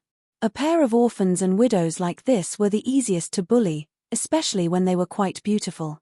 If Warwick didn't like them, then perhaps he would just take advantage of them. This was something that had happened many times in the past. There were also some people standing in front of the black bungalows not far away, looking in their direction. However, their expressions were a little numb, and they were completely expressionless. The black gravel path was riddled with potholes. It had rained the day before yesterday, and some of the potholes were still filled with black puddles of water. These puddles of water fused together with the black bungalows around them, making them appear as if they were mining pits. Amy, are you sure it's this alley? Meg turned to Amy, who was sitting on the back seat, and asked. Yes, Father, I'm sure that Jessica's home is in this alley. Amy nodded with a serious expression. All right, let's go take a look. Meg nodded with a smile. He wanted to retort that Amy had said the same thing 3 times before, but she was his little celestial maiden, after all, so he had no choice but to continue onward while carefully avoiding all of the small puddles. He was used to the bustling streets around the Aden Square, but he still wasn't used to living in the slums. Even in Chaos City, There were still many people living in poverty. That's not up to you to decide. If you can't pay me back, then I'll take your belongings as collateral. I don't want anything in your rundown house except for this little girl. Warwick shook his head as he turned to Jessica with a smile, and said, "Do you know how much you owe me? I'm a good person, but I'm too kind-hearted. After all, I'm a noble second-rank knight. I pity you, so I made such a request to you. Otherwise, even you would be mine. 2 years ago, my husband passed away due to a mining accident. I borrowed 20 gold coins from you to bury him." Rebecca clenched her fists, suppressing her grief and anger. 20 gold coins? Heh, 2 years have passed and the interest has accumulated. Now you owe me a total of 500 gold coins, and this is after deducting the small change. Tell me, is your daughter worth this price? Have I been too kind to you? Warwick chuckled coldly. Indeed, Master Warwick is the kindest person in this world. Only Master Warwick would be so generous. If it were me, I'd take both mother and daughter. All of Warwick's underlings chimed in, and their boorish laughter was very jarring. Warwick's smile became even more vibrant, and he seemed to be very pleased with their praise. He turned to Rebecca and waited for her response. How? How could it be 500 gold coins? Rebecca looked at Warwick with incredulity as she shook her head. That's impossible. I only borrowed 20 gold coins from you. How could it be 500 gold coins? You can't say things like that. I'm going to sue you to the City Lord's castle. This is the IOU that you signed back then. It's written in black and white that the interest is half every month. Up until now, it's already more than 500 gold coins. Even if you complain to the City Lord's mansion, it's still my win. When the time comes, the City Lord's mansion will help me force you to pay back the money and make you hand over your daughter to me as repayment. Warwick waved the IOU in his hand with a sinister smile on his face, and all of Warwick's underlings also burst into laughter. Rebecca looked at the IOU in Warwick's hand, and she felt as if the entire sky were collapsing around her. She felt as if her eardrums were about to be torn apart, and she reflexively hid Jessica even further behind her.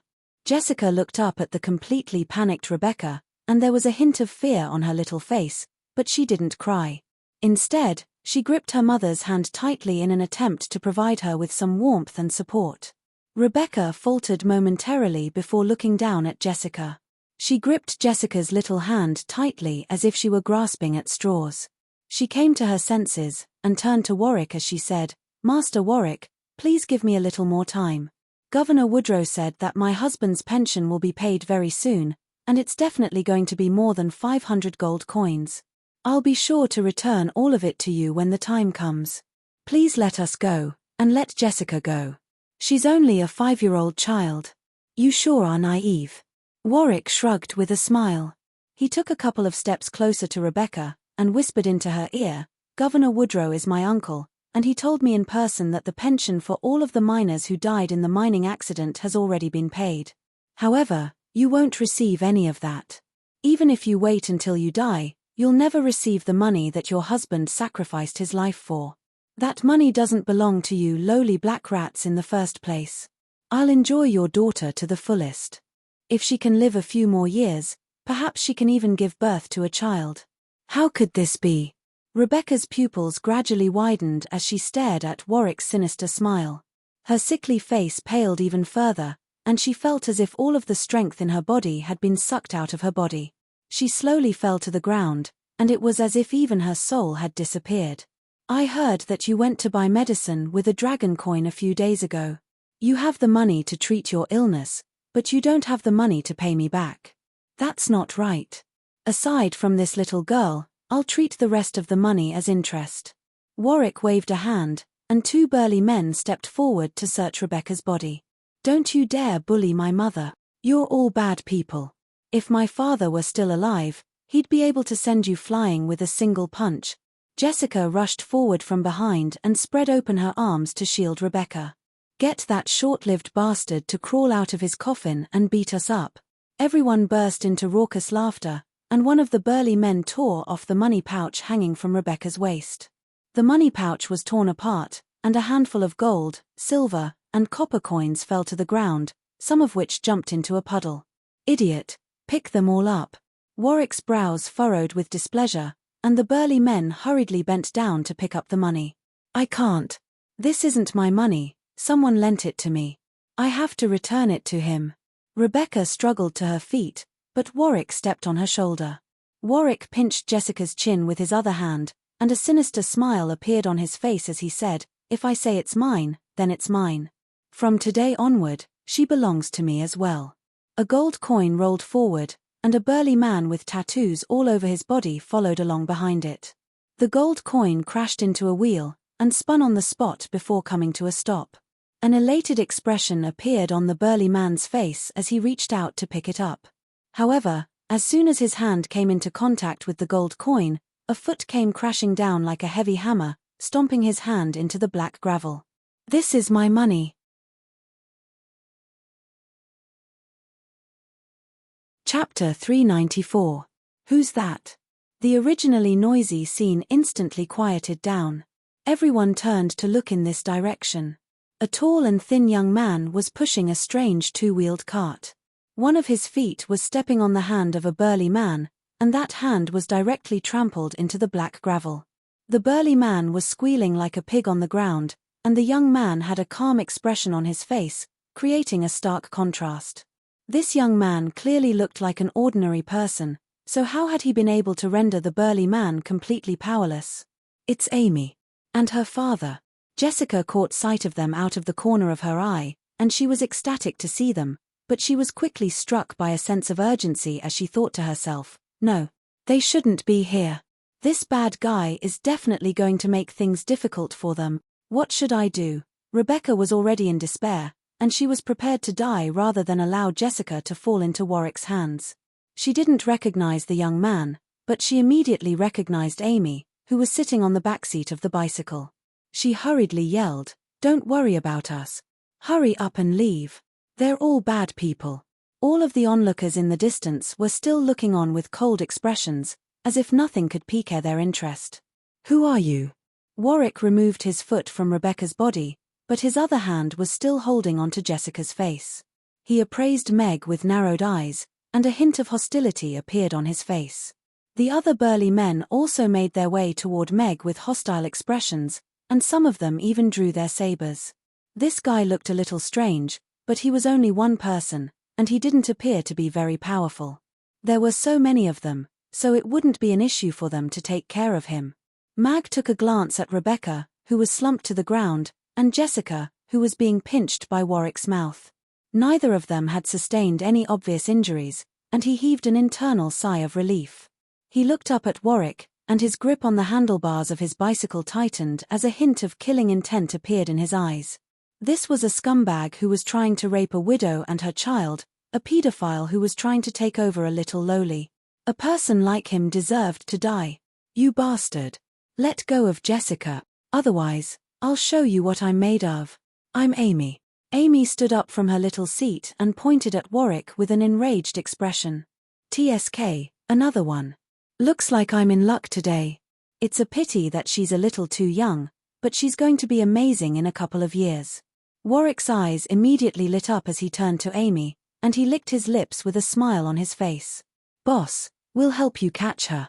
Amy's underlings roared with laughter as they rushed toward Meg as well. Amy said, Amy said, Amy's, Amy, okay, Xiaomi will cheer for father. You must defeat the bad guys and save Jessica. Amy, father dad, and dad, Amy, dad. All right. Mag nodded. Then, he lifted his foot that was stepping on the burly man's face. It was as if a sledgehammer had smashed into his face, and his chubby face was completely deformed. The burly man, who weighed over 100 kilograms, was sent flying before crashing heavily into the bodies of Meg's underlings. The sound of bones breaking erupted, and all 5 of them were knocked to the ground at the same time. All of the underlings who had been clamoring to catch Meg and Amy just a moment ago were now unable to stand up. Many of their bones had been broken, and all of them were wailing in agony as they lay on the ground. Wow! Father is so strong, Amy exclaimed as she clapped her little hands together. Ugly Duckling had finally regained some consciousness, but it looked up before falling back down again as if it had lost all interest. Amy's father is so strong. Jessica's eyes widened with concern, and the incredulity in her eyes quickly turned into admiration. So strong. Rebecca looked on as all of the burly men were knocked to the ground by Meg with a single kick, and her concern for Meg and Amy's safety was immediately alleviated. A hint of hope then welled up in her heart, and she looked up at the second-tier knight badge on Warwick's chest, upon which her heart tightened again. Warwick was a powerful second-tier knight, and this was the reason why he was able to do as he pleased in this area. No one could oppose him, and powerful knights wouldn't live in a place like this. In fact, they would rarely even pass by this place. The people standing in front of the Black House not far away looked at the wailing underlings on the ground, and their expressions finally changed slightly. They turned to Meg with incredulity in their eyes. This was something that they had never seen before, and a hint of blood began to surge in their chests. "Who are you?" Warwick released Jessica and gripped the long sword hanging from his waist with one hand. He took a couple of steps forward before turning to Mag with a grim expression for the first time. Even though all of his underlings were ordinary people, the fact that he was able to cripple all of them with a single kick indicated that he was at least a first-tier knight. Even though he was a second-tier knight, he was far more powerful than Meg, but what he was concerned about wasn't Meg's power. Instead, he was concerned about his possible identity. The people who lived here were merely family members of the deceased miners. After losing the pillar of their family, even living was a luxury for them, let alone resisting. In this place, he could do whatever he wanted. He was the king. However, Meg was clearly different. Judging from his attire, it was clear that he didn't belong here. Furthermore, his power indicated that he was most likely not an ordinary person. At the very least, he wouldn't be as easy to bully as these black rats. "Scum like you doesn't deserve to know my name." Meg also stopped in his tracks before plucking off a branch from a nearby peach tree. He pointed at Warwick's second-tier knight badge with a mocking expression as he said, "And you don't deserve to wear this badge either. What kind of knight are you? Who do you think you are? How dare you say that I'm not a knight?" Warwick flared up with rage as he drew his long sword. Even though his knighthood had been revoked by the Knight Guild last year, he had never told anyone about this. As such, he was like a mouse whose tail had been stepped on by Meg. His identity as a knight made him feel superior to others.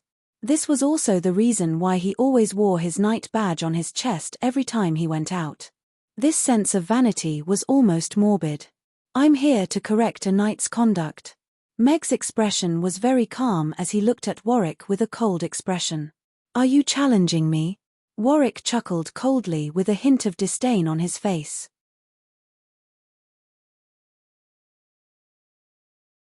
Chapter 395.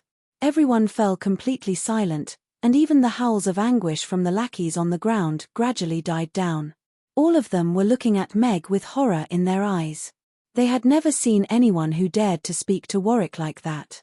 However, this man had just crippled them with a single kick. Did he really have the power to battle Warwick? He was going to challenge Warwick to a duel with a single peach branch. What kind of confidence and arrogance was this? One had to realize that Warwick was a powerful second-tier knight who could easily subdue them with a single finger. "Father is so cool." Amy looked at Meg with glowing eyes as a ball of fire and a ball of ice flames appeared in her hands, ready to be thrown at any moment. "Shut up." Warwick glowered at Amy before turning to Meg with a dark expression. He had always been the one to act high and mighty in front of others, but he felt as if he were being looked down upon by Meg. This made him quite displeased, and he said in a cold voice, "You're very arrogant." "Father," he yelled at me. Amy pouted at Meg with a pitiable expression. Flames and ice flames rose up from her hands like two torches. "Be a good girl, father will make him pay the price for yelling at you," Meg consoled in a gentle voice. If Amy were to unleash a fireball, he would most likely be unable to last even a second. However, on this occasion, he was going to protect Amy with his own power. Meg turned to Warwick with a mocking expression. "You don't even have the courage to challenge me. A knight's challenge can lead to death." A cruel smile appeared on Warwick's face. "That's why you're scared." Meg spoke in a calm voice, as if he were stating a fact. You're asking to die, brat.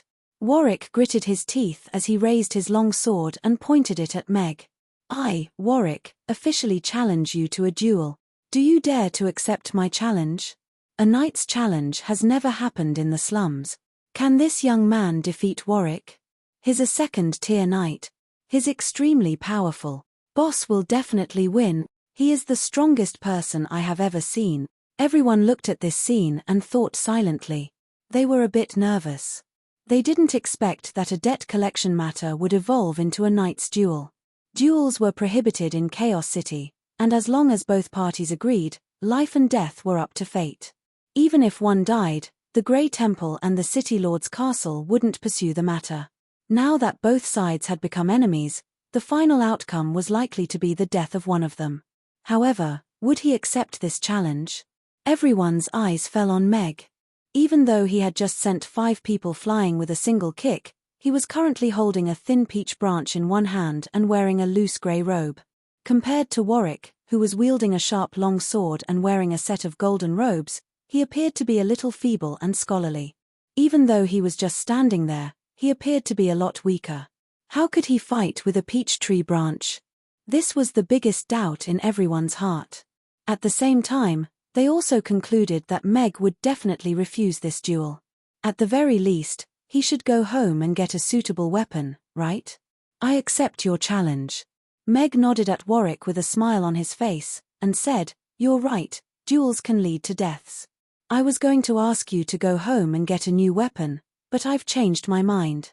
Warwick glared at Meg with a cold expression as he charged toward Meg with his sword raised. Seeing as you've already accepted my challenge, you can die now. Draw your sword. He was very fast, and he was still accelerating.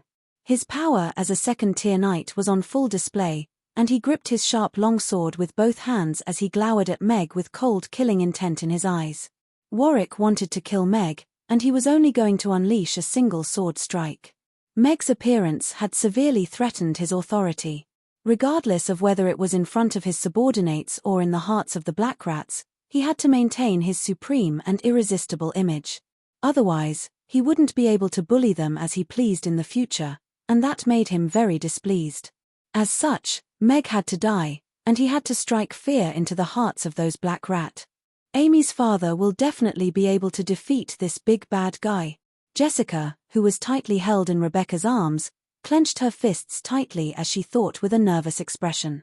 Rebecca had already closed her eyes, not daring to watch what was about to happen. She suddenly regretted involving Meg in this.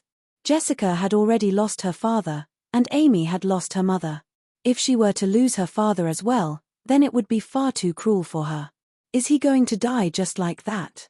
All of the spectators in the distance widened their eyes with indignation on their faces, but there was also a hint of anticipation in their eyes. They seemed to have become accustomed to being bullied and having their dignity trampled on, and they even felt that this was a natural thing to do.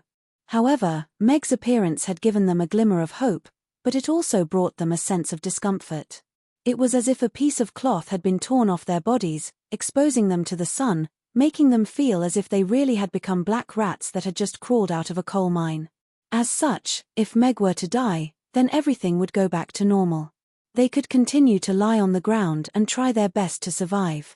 Boss is definitely going to win. All of the lackeys endured the pain in their bodies as they looked up at Warwick with anticipation in their eyes. They raised their swords as they charged toward Meg like a demonic demon. That sword strike was going to kill him. In their hearts, Warwick represented invincibility and victory in every battle. There was no way that the man holding the peach tree branch in his hand would be a match for Warwick. Furthermore, how was he going to kill someone with a peach branch? What a joke! What a pitiful man who was about to die. Meg stood still on the spot with a peach branch in his hand. His eyes narrowed slightly as he looked at the oncoming Warwick, and a serious expression appeared on his face. Accepting a challenge from a second-tier knight with his power did indeed appear to be a little arrogant, and it wasn't a wise decision to expose his power in front of others. However, there were some things that had to be resolved in a man's way.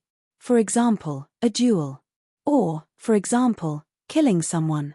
How is a peach branch going to kill someone? Buy yourself a good sword in your next life. In just a few steps, Warwick had already reached Mag. A sinister smile appeared on his face as he bared his 2 black front teeth. He raised his long sword high above his head with both hands before slashing it down toward Mag with devastating force. However, before the long sword had even struck, the smile on Warwick's face froze on his face. He looked down with incredulity to discover that a peach tree branch as thick as a thumb had punctured his knight badge before puncturing his heart.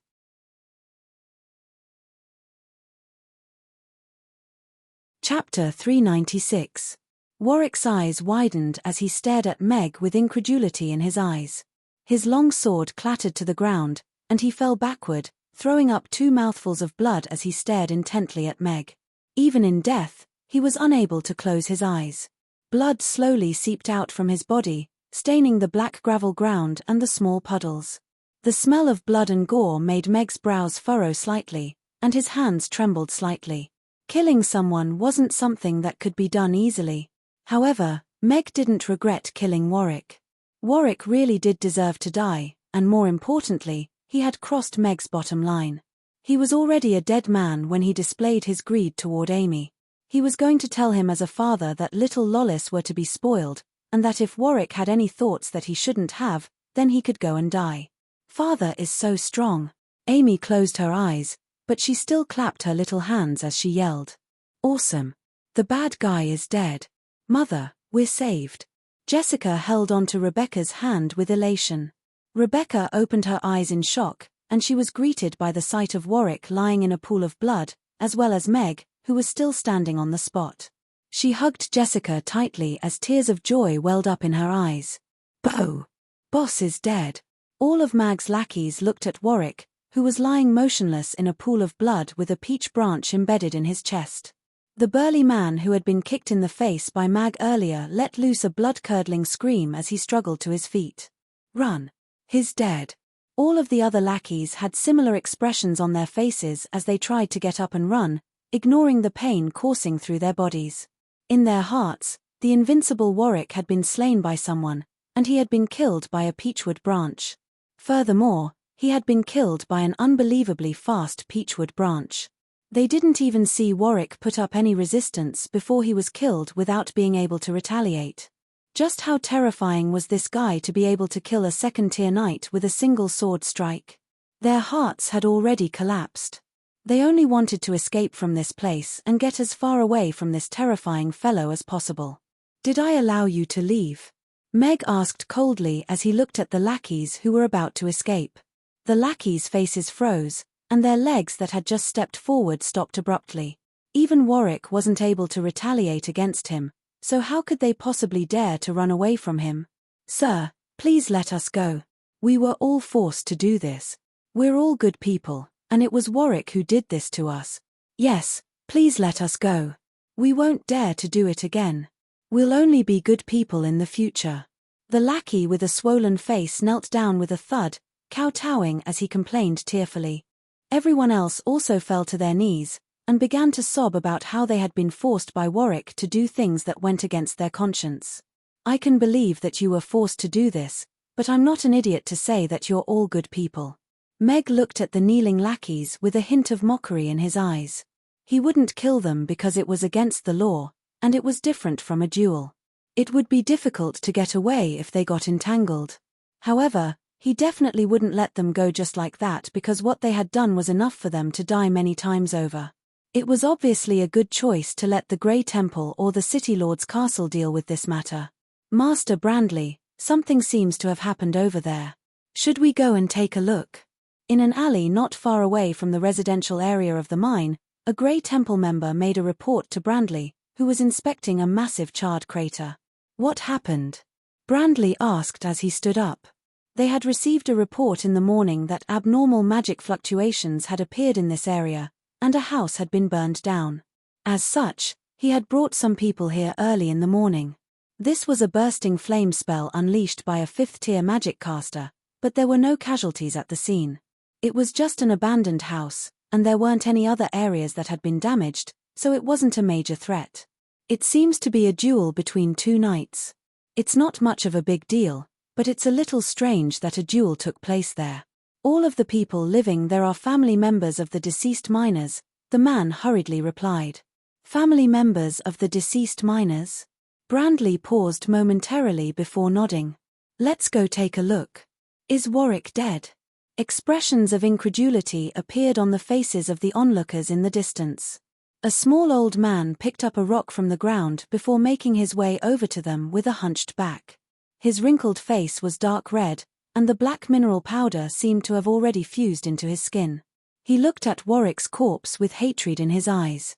A series of people emerged from the black bungalows before making their way over to them. Most of them were elderly and married women, and there were even some children among them. Their faces were swollen from years of work, and their eyes were filled with hatred. They were holding rocks that they had picked up from the ground, and they were making their way over to them in silence. A hint of surprise appeared in Meg's eyes at the sight of all of these people, and he hesitated momentarily before returning to his bicycle. Father, you're amazing. But why are they holding stones in their hands? Remi asked curiously as she looked at the people surrounding them from both sides. Revenge. Meg gently covered Amy's ears and eyes with his hands, and he looked on with a grave expression at all of the elderly, women, and children who were making their way over to Warwick and his lackeys. Mother! Jessica also looked up at Rebecca with a perplexed expression. Don't look at me like that, Jessica. You're different from them. You're going to become the best seamstress in Chaos City, and you still have dreams. Rebecca held Jessica tightly in her arms and put her hands over her ears, closing her eyes as well. Thump! The stones smashed into their bodies, causing blood to spurt out, accompanied by shrill cries of agony. All of the rocks of different sizes were quickly stained with blood. Some of it belonged to dead people, while others belonged to living people. All of the expressionless faces seemed to have become a little more lively after being stained with blood. There was a hint of release, as well as a glimmer of hope in their eyes. Simone, my poor daughter, I've avenged you. I've avenged you. The hunchbacked old man was biting an ear in his mouth. He chewed it a few times and swallowed it directly. He was squeezed out of the crowd and directly knelt on the ground with a plop. He looked up to the sky and cried. His cries were contagious, and they quickly spread throughout the city. Roars of despair and cries of agony rang out as they vented their hatred and despair with rocks and blood. What are you doing? Disperse. Governor Woodrow is here. Do you want to be arrested?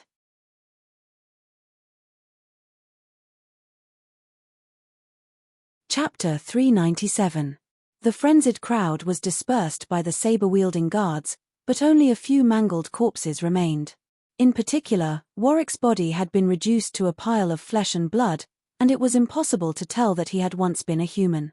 Blood had stained everyone's hands and clothes, as well as the rocks that they were still holding in their hands. They didn't go very far. Instead, they stood off to the side in silence again. They looked at the corpses on the ground, as well as the saber-wielding guards and the pot-bellied middle-aged man, Governor Woodrow. This. My Warwick. Woodrow stepped forward and looked at the pile of flesh and blood on the ground. Only his blood-stained clothes and the knight badge that had been stomped into the ground could be identified. His face instantly paled, and all of the fat on his body trembled. His outstretched hands stopped in mid-air, and he took a few deep breaths as a ferocious expression gradually appeared on his face. He glared at everyone present with a ferocious gaze as he spat through gritted teeth. Who did this? Who killed my Warwick? The blood-stained people were still looking at him in silence, but this time, they didn't back down or back down. In fact, they didn't even put down the rocks in their hands. Everything was very silent, and no sound could be heard. Meg looked at the obese Woodrow. It appeared that he was the one who was supporting Warwick.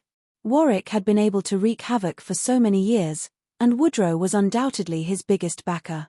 As for how many benefits he had reaped from Warwick's crimes, that was unknown, but the number of people who had been oppressed and humiliated by him was no less than Warwick's. He wasn't the one who committed the crimes, but he was the true Demon King. It was me. Just as Mag was about to speak, the first old man stepped forward. He gritted his teeth as he glared at Woodrow, and said, I killed him, and I even bit off one of his ears. It's in my stomach right now. Do you want to cut open my stomach to take a look? Woodrow's lips trembled at the sight of the old man's blooded face, and he pointed at him with an enraged expression as he roared, "How could an old bastard like you kill Warwick? How dare you eat his ear? Capture him, cut off his ear, and send him to the Bastille prison. I've worked in the mines for my entire life. My 2 sons died in the mines 3 years ago. Our entire family sacrificed everything for the crystal mines in Chaos City. That goddamn bastard raped my daughter-in-law, and even my 6-year-old granddaughter. My daughter-in-law hung herself with my granddaughter, but no one gave me any justice. I've lived for so long so that I can kill that bastard Warwick one day. I want nothing more than to eat his flesh, drink his blood, and chew on his bones." The old man stared at Woodrow with bloodshot eyes, pointed a broken finger at him, and roared at the top of his lungs, "Inspector? You dog official, you will get your retribution. Catch him. Make him shut up." Woodrow was so angry that his entire body was trembling. 2 guards stepped forward with their swords raised. "I'll be waiting for you down there. Warwick is going to die, and you're going to die as well. I'll be waiting for you, dog official." The old man took a glance at Meg before committing suicide right in front of Woodrow. Woodrow looked at the old man's corpse, and he reflexively took a couple of steps backward. A chill ran down his spine, and the words that the old man had said before his death kept reverberating in his mind. Warwick was dead, so who was next? Woodrow was starting to panic. Who killed Warwick? If you guys dare to harbor the murderer, I'll throw all of you into the Bastille prison and let you experience all kinds of torture. You won't be able to come out for the rest of your lives," Woodrow said coldly as he forced himself to calm down. He was surrounded by guards, and he looked at everyone. "It was me. I smashed his finger off with a rock, and he took my little sister away. 3 days later, I found her in a river. I think I heard her say that she was very cold, but she couldn't speak anymore. I buried her, and then I wanted to kill him." A young man who was as thin as a bamboo pole took a step forward. He appeared to be no more than 11 or 12 years of age, but he possessed a level of calmness that belied his age. "It was me. I gouged out his eyeballs, just like how he gouged out my mother's eyeballs." One person after another stepped forward and recounted their past events to Woodrow without any hint of fear. Looks like letting him die like that was too easy for him. Mag looked at the old man's corpse lying on the ground with his eyes wide open, and then at the people walking out one by one. He heaved an internal sigh, and a sense of fury began to rise from the bottom of his heart. He knew that even in Chaos City, there was darkness everywhere. Even in a modern society, there was no light everywhere, so how could this city, which was progressing on the path of law and equality, be completely immune to this? However, never would he have thought that this darkness would be such a vicious vortex. The same tragedy was being repeated over and over again. They lived in a city that was renowned for its equality, but their lives were not respected in the slightest. That human scum who had died at his hands, as well as this man who had become his bodyguard, deserved to die. Woodrow looked at the people around him. In the past, all of them had appeared to be scrawny black rats, but now, all of them had crazed looks in their eyes. People who didn't even fear death were the most terrifying things to behold. "That's him, Governor. He's the one who sent Colin flying with a kick. He must have killed Master Warwick. No matter how many of these black rats there are, there's no way that they would be a match for Master Warwick. Otherwise, they wouldn't have waited until today to act." Right at this moment, a thin young man standing beside Woodrow pointed at Mag, who was standing at the back of the crowd. Woodrow turned to Meg with a hint of surprise on his face. This man clearly didn't belong here. Why would this place, which had always been as peaceful as a pool of stagnant water, suddenly erupt into such an uproar? There was a very good chance that this man was the culprit behind Warwick's death. He waved a hand through the air, and commanded, "Arrest him. That guy challenged me, and I killed him. According to the laws of Chaos City, you have no right to arrest me." Meg stood on the spot, and looked at Woodrow with a calm expression as he said, "Besides, what you should be worrying about now is how you're going to make arrangements for your own funeral. After committing so many evil deeds, I'm sure you're going to die just as tragically as he did." Woodrow looked at Meg and burst into laughter. He was laughing so hard that tears were welling up in his eyes. In the end, he suddenly stood up straight, and the smile on his face completely faded. He pointed at the pile of mangled flesh on the ground, and gritted his teeth as he said, "I don't have a son. Warwick has been by my side ever since he was 5 years old. I raised him like a son, and he was going to inherit everything that I had. However, you killed him, and you didn't even leave me a complete corpse. I'm going to kill you. I'm going to chop you and that little girl into pieces and feed them to the dogs. I'm going to show you the pain of losing a child. As for these black rats, I'm going to throw them all into Bastille prison, and they'll never be able to come out again. In this place, I am the king, and no one can defy my will."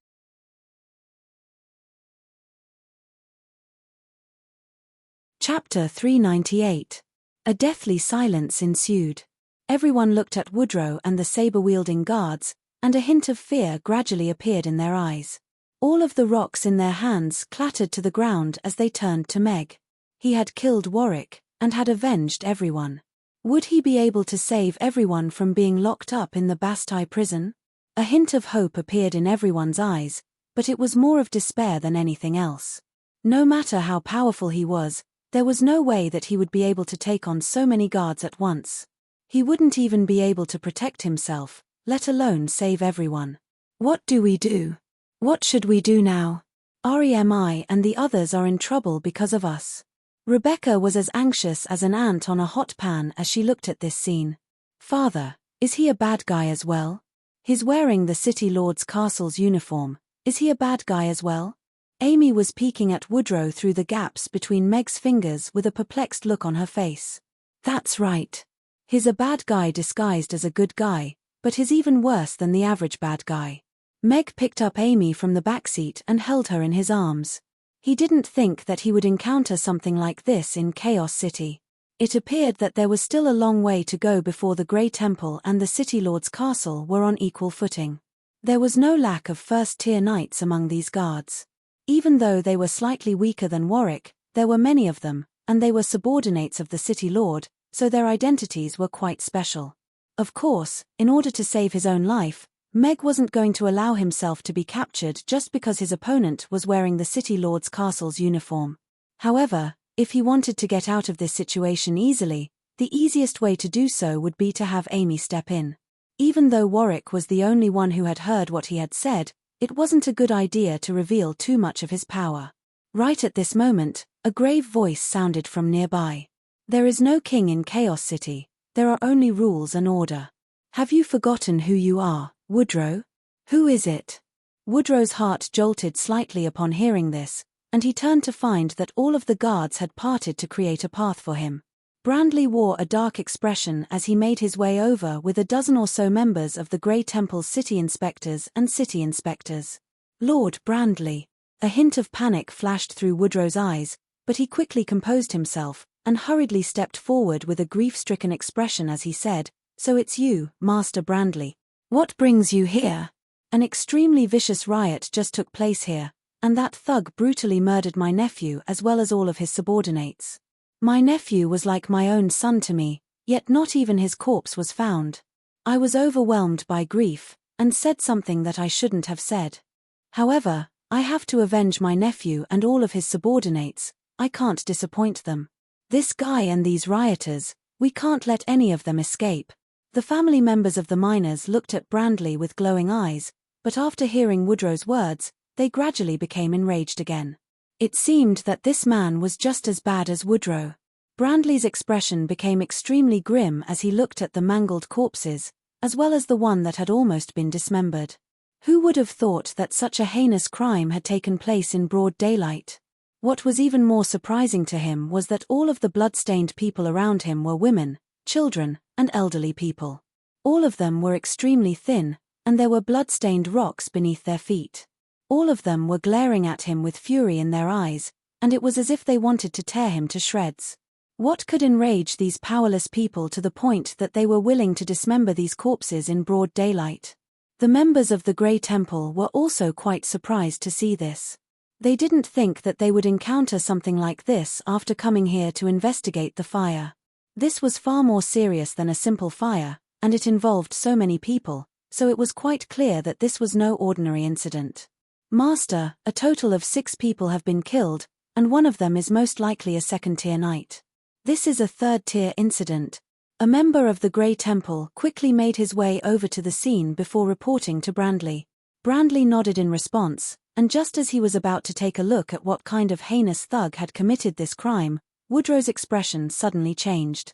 Blah, blah, blah. Are you here to catch bad guys? They're all bad guys. Hurry up and catch them. Right at this moment, a mellow voice sounded. Brandley faltered slightly before turning around to find Meg and Amy surrounded by guards, and he exclaimed, "Mr. Mac, Amy, what are you doing here? Do you know them, Master Brandley?" A sense of foreboding welled up in Woodrow's heart, and he gulped as he asked in a cautious manner, "Is Amy's father acquainted with this man?" Rebecca's face was full of surprise. Her mood today could be described as 1,000 twists and turns.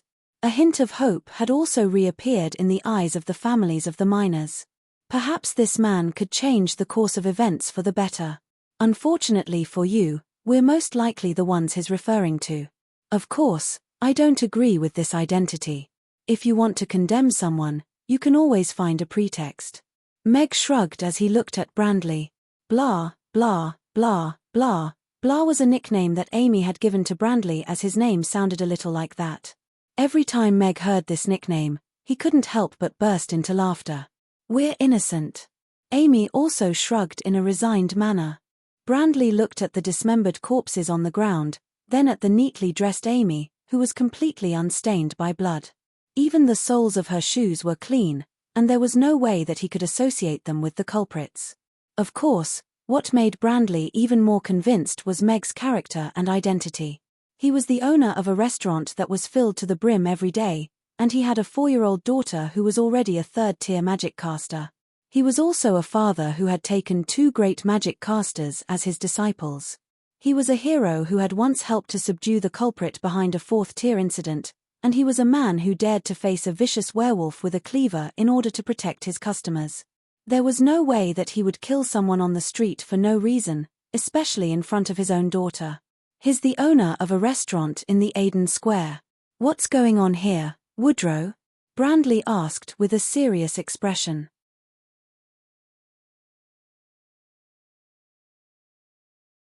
Chapter 399. Brandley's sudden appearance had completely disrupted his plans, and what was even worse was that he was acquainted with Brandley.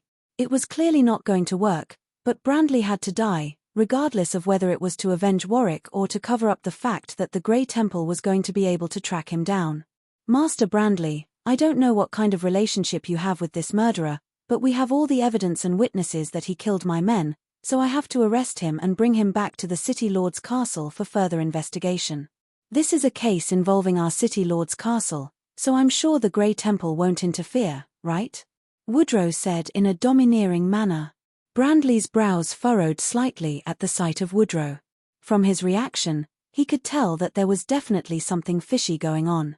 However, Woodrow was using the City Lord's castle to pressure him, and that was putting him in a difficult position.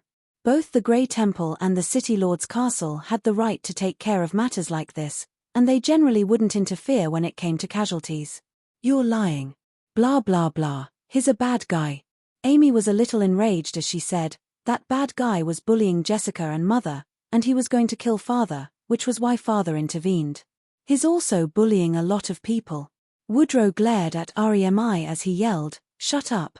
What right does a little brat like you have to spout nonsense here? Father, he's so fierce." Amy immediately shrank back into Meg's arms with a fearful expression. "Don't be scared, I'm here." Meg stroked Amy's back in a comforting manner as he turned to Woodrow with a hint of mockery in his voice, and said, "Is an innocent child not allowed to speak the truth while a fat bastard like you is allowed to spout nonsense? Do you think the entire world has to give in to you just because you're so shameless? The fat on your body was scraped off bit by bit from their bodies. Doesn't your conscience hurt? You." Woodrow pointed a finger at Meg as his fat body trembled with rage. No one had ever dared to insult him like this before. Brandley turned to Meg with a hint of surprise on his face. Mr. Mac was normally very gentle and kind, but when he was insulting someone, he was like an upgraded version of Mr. Mac. He hesitated momentarily, but wasn't in a hurry to say anything. He still didn't know what was going on, and whether the Grey Temple should intervene or not. However, no matter what Woodrow said, he definitely wasn't going to allow Mr. Mac and Amy to be hurt. The wrath of two great magic casters was not something that could be easily dealt with. He whispered something to one of his subordinates, and that person nodded before quickly departing. A bunch of rioters who can't even pick up a rock because you embezzled their pension money, a bunch of people who are over 60 years old, women, and children who aren't even 14 years old, a bunch of rioters who have lost their backbone in the mining accident, yet still have to suffer humiliation day after day. Women's chastity has become something that you can do whatever you want with them, and even little girls who are 5 or 6 years old can't escape from your clutches. They're lying on the ground trying to survive, yet they still have to be humiliated with the soles of your feet. That's the rioters you're talking about. Meg's smile became even colder as he turned to Woodrow and the guards of the governor's manor, and asked, shouldn't they be angry? Do they deserve to suffer all of this just because they're alive? Those miners who sacrificed their lives in the mines for the sake of the construction of Chaos City can never close their eyes. All of the guards slowly lowered their heads, and unconsciously lowered the sabers in their hands. They pointed them at the ground, and didn't dare to look directly into Meg's eyes. A burst of sobbing erupted from the crowd. The young boy who had calmly recounted how he had carried his little sister out of the river to bury her had his broken finger fall to the ground, and tears were flowing down his youthful face. An old woman was holding the head of a little girl who was missing a hand tightly in her arms, and sobbing in a muffled voice. It was like an old-fashioned ventilator, and only the sound of heavy breathing could be heard. A woman with 2 hideous scars on her face was staring blankly at Meg with tears streaming down her face. Amidst the silence, only the sound of suppressed sobbing could be heard. What? Brandley felt as if his heart had been constricted upon seeing this. If what Meg had said was true, then what kind of torment and pain had these families of the miners who had sacrificed so much for Chaos City been enduring? The City Lord's manor would pay compensation to the families of the miners every month to ensure that they didn't have to starve. However, from the looks of it, they didn't seem to be able to fill their stomachs at all, so where did the compensation go? There was no hatred for no reason, and there was no way that ordinary women and children would kill someone over something that someone had said. The muffled sobs and the guards of the governor's manor were all hanging their heads in shame. Brandley slowly clenched his fists as a burst of fury burned in his heart. Nonsense. What nonsense? Come on, arrest him. Arrest all of these people. A panicked look appeared on Woodrow's face as he waved his hands through the air. All of the guards looked at one another with hesitation in their eyes. I'm the governor. I'm your superior. How dare you disobey my orders? Are you trying to rebel? Woodrow yelled as he kicked the guard beside him to the ground. All of the guards averted their eyes, but they still slowly raised their sabers and made their way toward Meg and the families of the miners in a hesitant manner. All of the people from the Grey Temple had already formed their own speculations upon seeing this. They stood on either side of Meg and drew their long swords and wands. What are you feeling so guilty about, Governor? Meg's heart sank even further as he listened to the sounds of suppressed sobbing. He turned to Woodrow with a mocking smile, and said, "You don't have to use the City Lord's manor to intimidate me. I've met the City Lord before, and he's going to be hosting a conference between the dragon race and the demon race in my restaurant tonight. If you have any complaints, you can take your time to tell the City Lord. I'm sure he'll be very interested in hearing about it. However, let's hear what they have to say now. Just what have you done during these past few years? Just what kind of unforgivable crimes did that scum of yours, whom you regard as your son and nephew, commit against them?" Meg looked at the families of the miners, and said in a gentle yet firm voice, "I know that it's very cruel for all of you to tell the truth, but I hope that you can tell the truth now. Master Brandley and the Grey Temple will uphold justice for all of you, and all of these scum will receive the judgment that they deserve. Kill him." Woodrow pointed at Meg as he roared, "You're tuning in to the Dreamy Chapters YouTube channel. We're so grateful for your support, and don't forget to subscribe to join us on this incredible journey through captivating stories. Your generosity through donations truly makes a world of difference, as it's the primary source of revenue that allows me to expand and enhance this channel for you. Thank you from the bottom of my heart for being a part of this adventure."